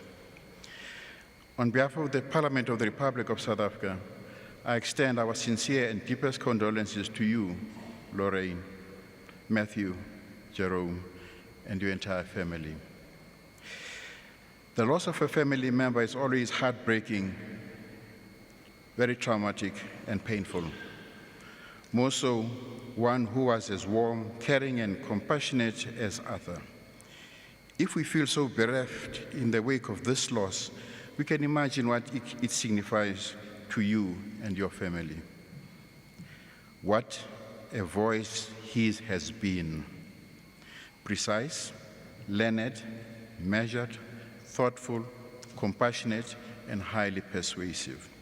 This accolade by Margaret Marshall, Chief Justice of the State of Massachusetts in the United States, was made on the occasion of Arthur's retirement. And this signified how highly he was regarded by his peers in the legal fraternity the world over. In a speech to the General Counsel of the Bar, Arthur mentioned that he was fortunate to have had 3 careers in law. Previous speakers have alluded to this. First, as an advocate at the Johannesburg Bar, as the director of the Legal Resources Center, and thirdly, as a judge. And true to his humble nature, he did not dwell on the fact that he had reached the pinnacle in each of these domains, leaving an enduring legacy of immense value to South Africans of present and future generations. Since the beginning of his career, Arthur represented members of the liberation movement, including at the historic Rivonia trial, where Nelson Mandela and other leaders were sentenced to life imprisonment. My father, Walter Sisulu, former Rivonia trialist, had the highest regard for Arthur, and the Sisulu family holds him dear in our hearts. We'll always remember him with immense pride, fondness, and deep affection. Program Director, while every opportunity existed for Arthur to live a life of affluence, this cum laude graduate, who was also gifted in commercial law, chose to serve and uplift the oppressed and marginalized in society.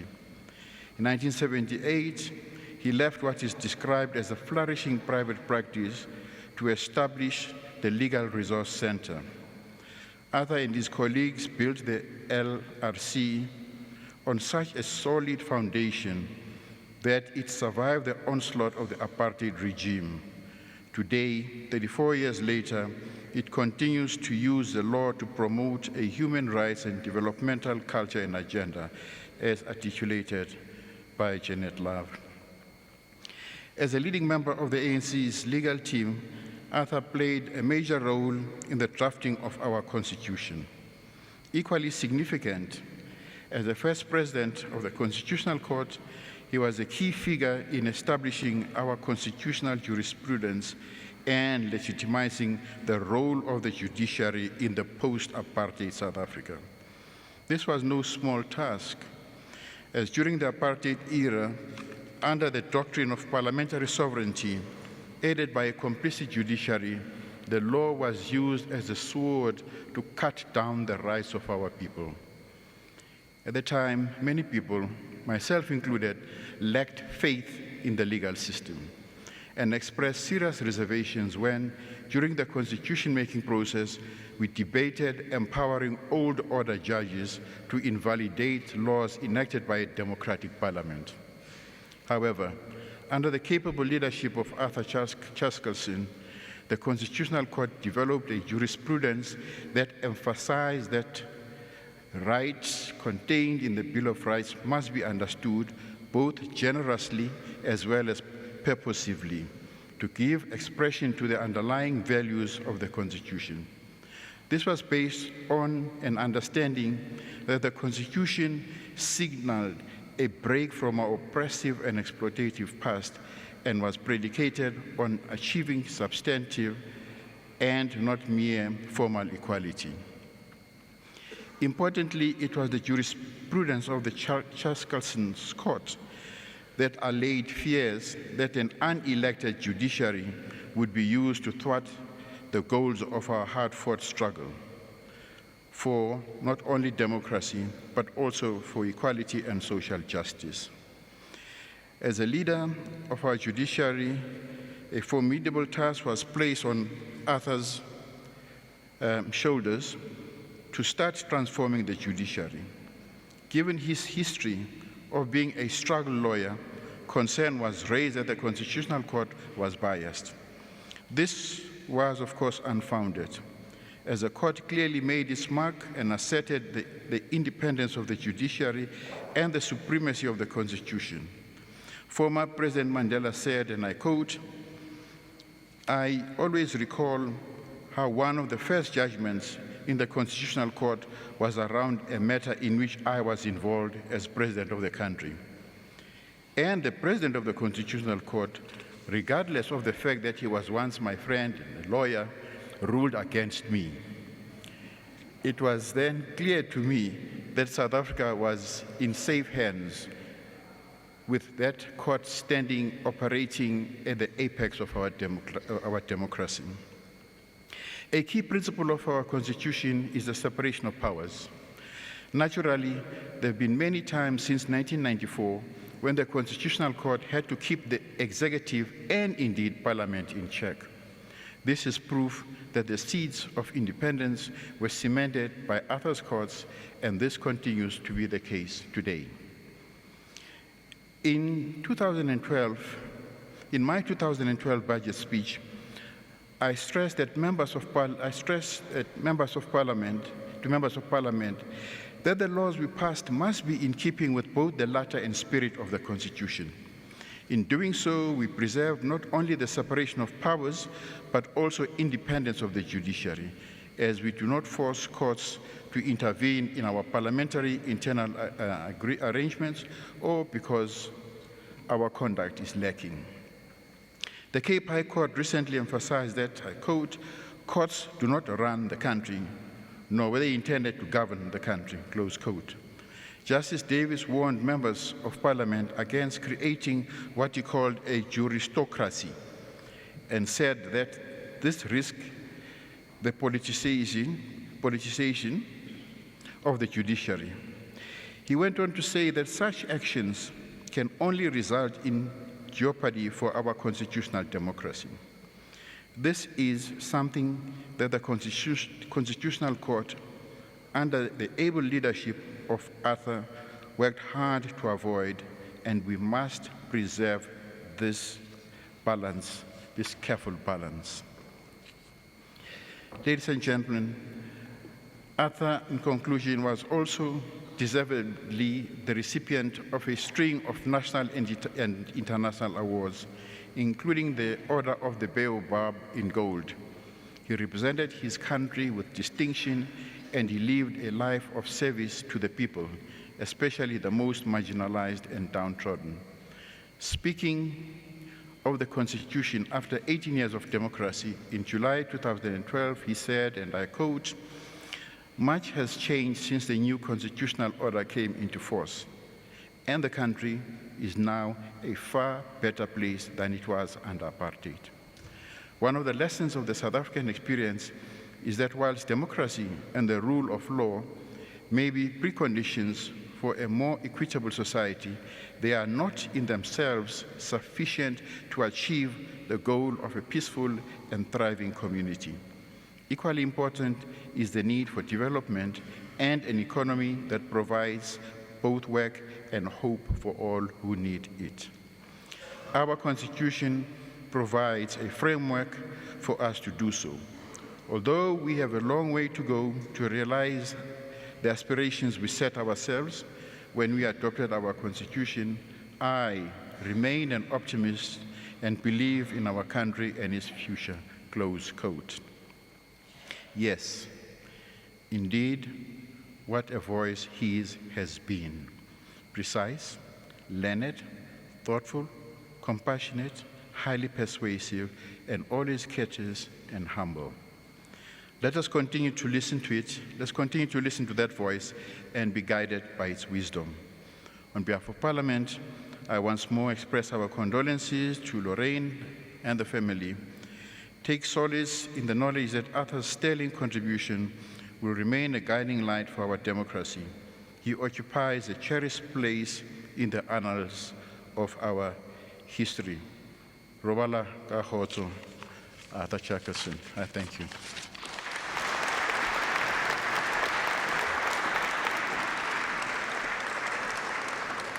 Mr. Speaker, thank you very much, and also thank you very much for saving me from having to say, Honourable Member, your time has expired. Some of the last words uttered by Justice Chaskalson in the Constitutional Court in 2005 were the following. I quote, "One of the principles of constitutionalism is the separation of powers. This is regarded as being essential to prevent power from accumulating in one center. Experience shows that where there is absolute power, corruption and abuse of power are more likely to occur than when there are different centers of power. There is a delicate balance between the judiciary and other branches of government. It is important for our democracy that the delicate balance be kept intact and that the different roles of the legislature and the executive and the judiciary be respected." Close quote. With that, I would like to call upon His Excellency President Zuma to come forward to deliver his oration.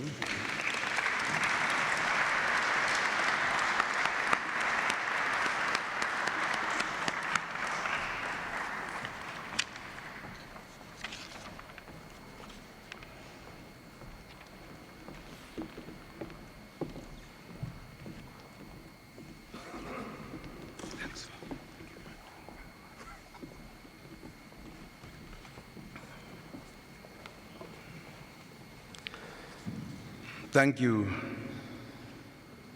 Program Director, Honorable Speaker of the National Assembly, Honorable Chairperson of the National Council of Provinces, Honorable Deputy Chief Justice of the Republic, Justice Dikgang Moseneke, Honorable Premier of Gauteng, Ministers and Deputy Ministers, members of the judiciary, heads of Chapter 9 institutions, former Chief Justices, esteemed Chaskalson's family, members of the legal profession, fellow mourners, religious leaders, comrades, patriots, and friends. We have gathered to pay tribute to an outstanding South African, a prolific jurist, freedom fighter, and a legal legend of our times. It came as a shock to all of us when we learned of his passing on Saturday, the 1st of December. When we joined the family to lay former Chief Justice Chaskalson to rest on Monday, we came to terms with the reality that the Colossus, who has done so much for his country and its people, was no more. Today, we have the opportunity to acknowledge his impeccable and selfless contribution to the attainment of the free and democratic society we have all come to enjoy today. As we mourn his passing, we also celebrate his titanic legacy. He believed in and fought for the ideals outlined in the Freedom Charter, that South Africa belongs to all who live in it, black and white, and that no government can justly claim authority unless it is based on the will of all the people. Thus, in his illustrious career, spanning more than 4 decades, former Chief Justice Chaskalson has been a solid and unwavering fighter for freedom, human rights, and social justice, as espoused in the Charter. He believed strongly that justice could not prevail in an unjust system in which the majority of the people were dehumanized and oppressed by colonial and apartheid regimes. Together with his peers, among them our stalwarts such as his longtime friend, Advocate George Bizos, and the late Bram Fischer, they helped demolish the legal fortress upon which apartheid was built, and built the foundation on which our constitutional order is premised. It is significant that next week we will have the opportunity of renaming the Bloemfontein Airport in Mangaung after Bram Fischer.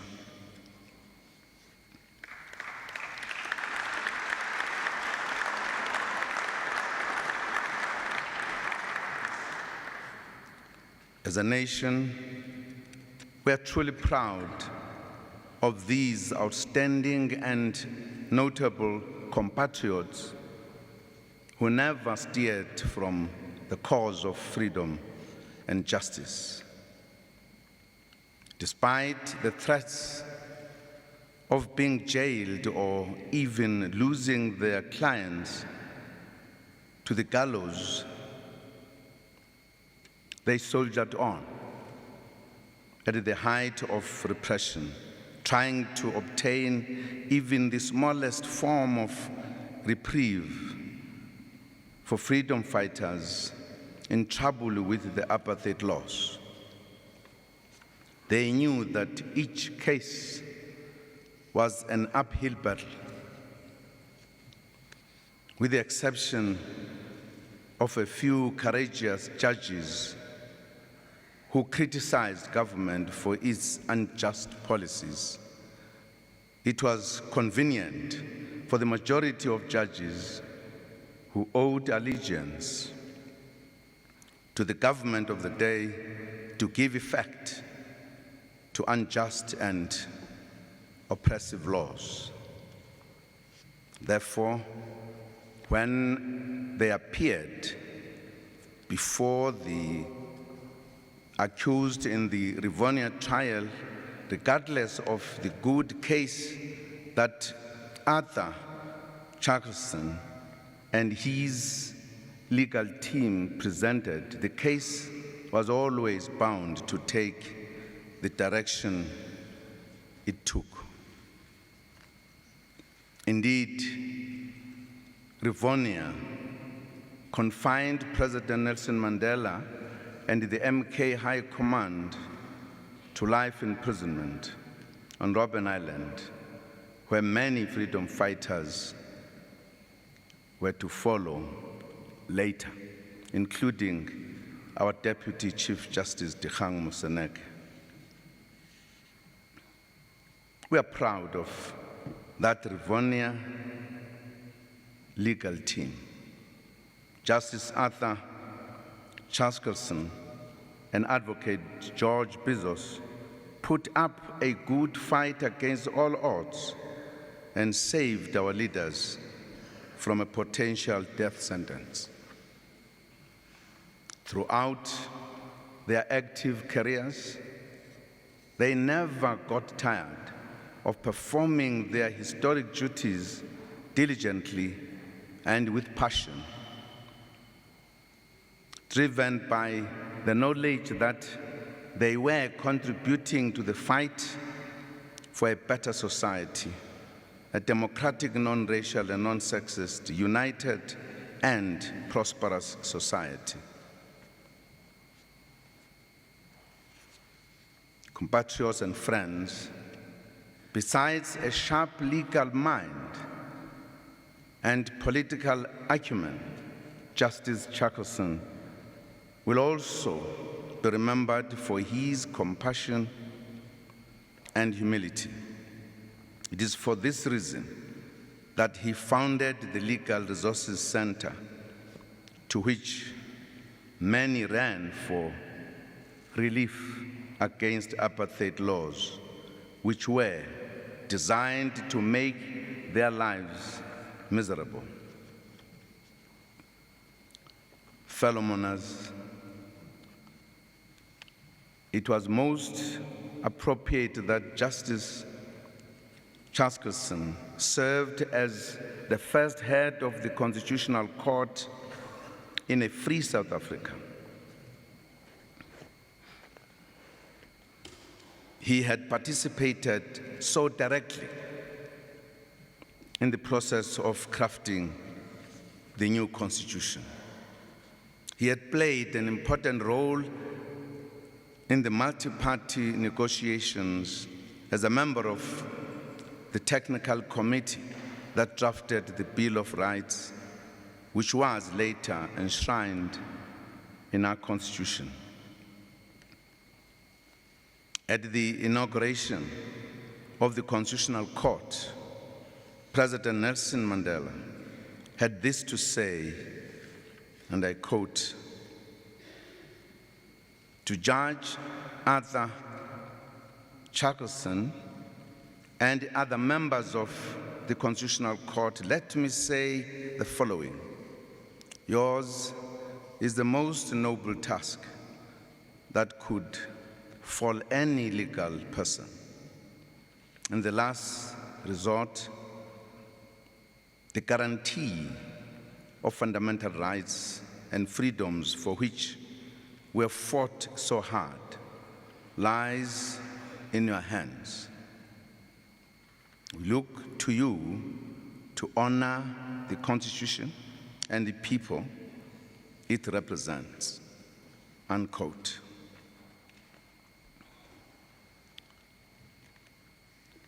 Justice Chaskalson went on to play a pivotal role in building our constitutional jurisprudence that has become exemplary among many jurisdictions of the world. He led the Constitutional Court to many landmark decisions which continue to guide us as we navigate the difficult path from the deep-rooted scars of our past to a future founded on the supremacy of the Constitution and the rule of law.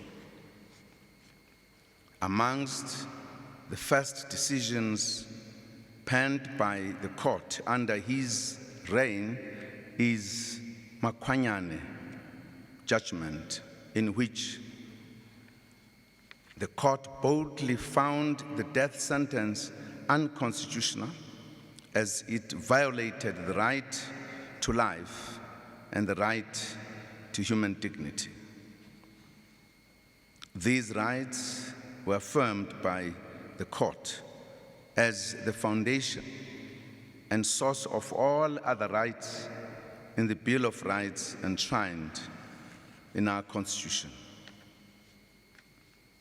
Our Constitutional Court is now approaching the 500 mark of all cases it has heard since its establishment in 1994, a great achievement indeed. Each of the cases it has decided contain one or more fundamental elements which are geared to strengthen and nurture the values that underpin our constitutional democracy. Compatriots and friends, we have learned a lot from our former Chief Justice, who used force of example to teach others. We know what he wanted to see in our country. He wanted to see what is spelled out in our nation's national development plan, where all South Africans can say, we have water, we use a toilet, we have food on the table, we fall asleep without fear, we listen to the rain on the roof, we gather together in front of heat. It is a society where, by 2030, each community should have a school, teachers who love teaching and learning, a local library filled with a wealth of knowledge, a librarian, a police station with respected and upright police, a clinic with nurses who love and care for people. Once we have achieved these goals, we will have made his contribution to have been worth it.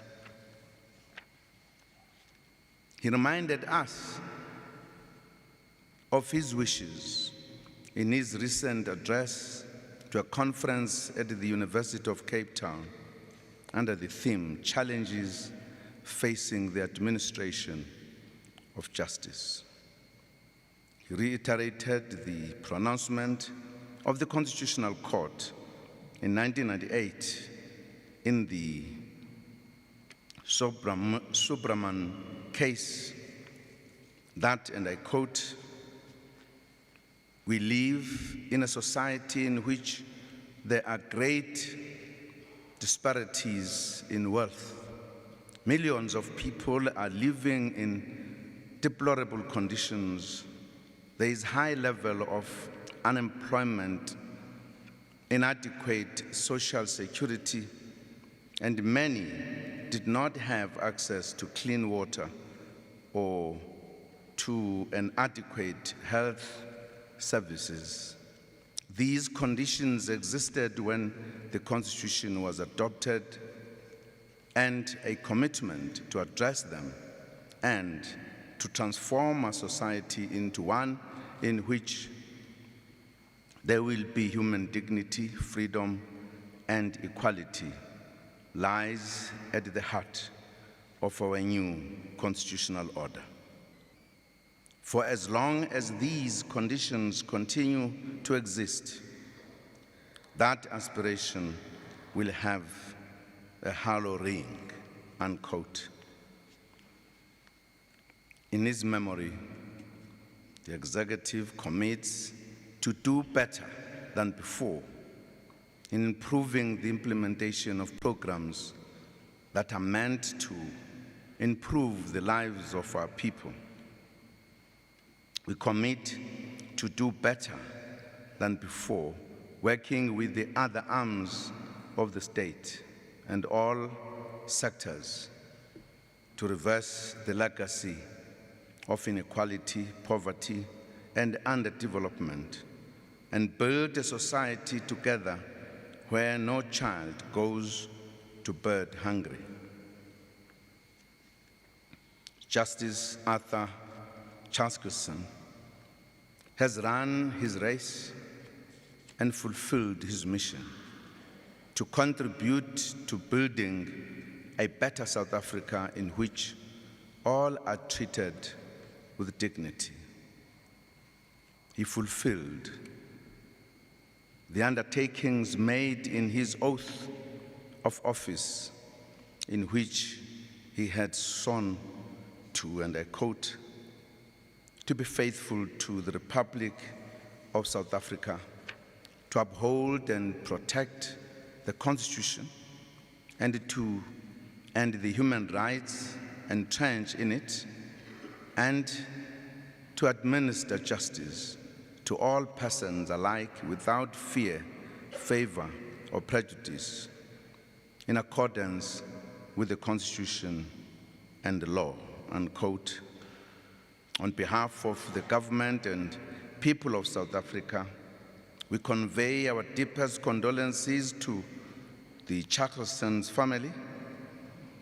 Your loss is our loss. South Africa is poorer without our distinguished former Chief Justice and President of the Constitutional Court. We shall console ourselves with the memories of his sterling contribution to this country and the fact that our history of struggle for freedom and democracy cannot be complete without mentioning Justice Arthur Chaskalson. May his soul rest in eternal peace. Thank you very much.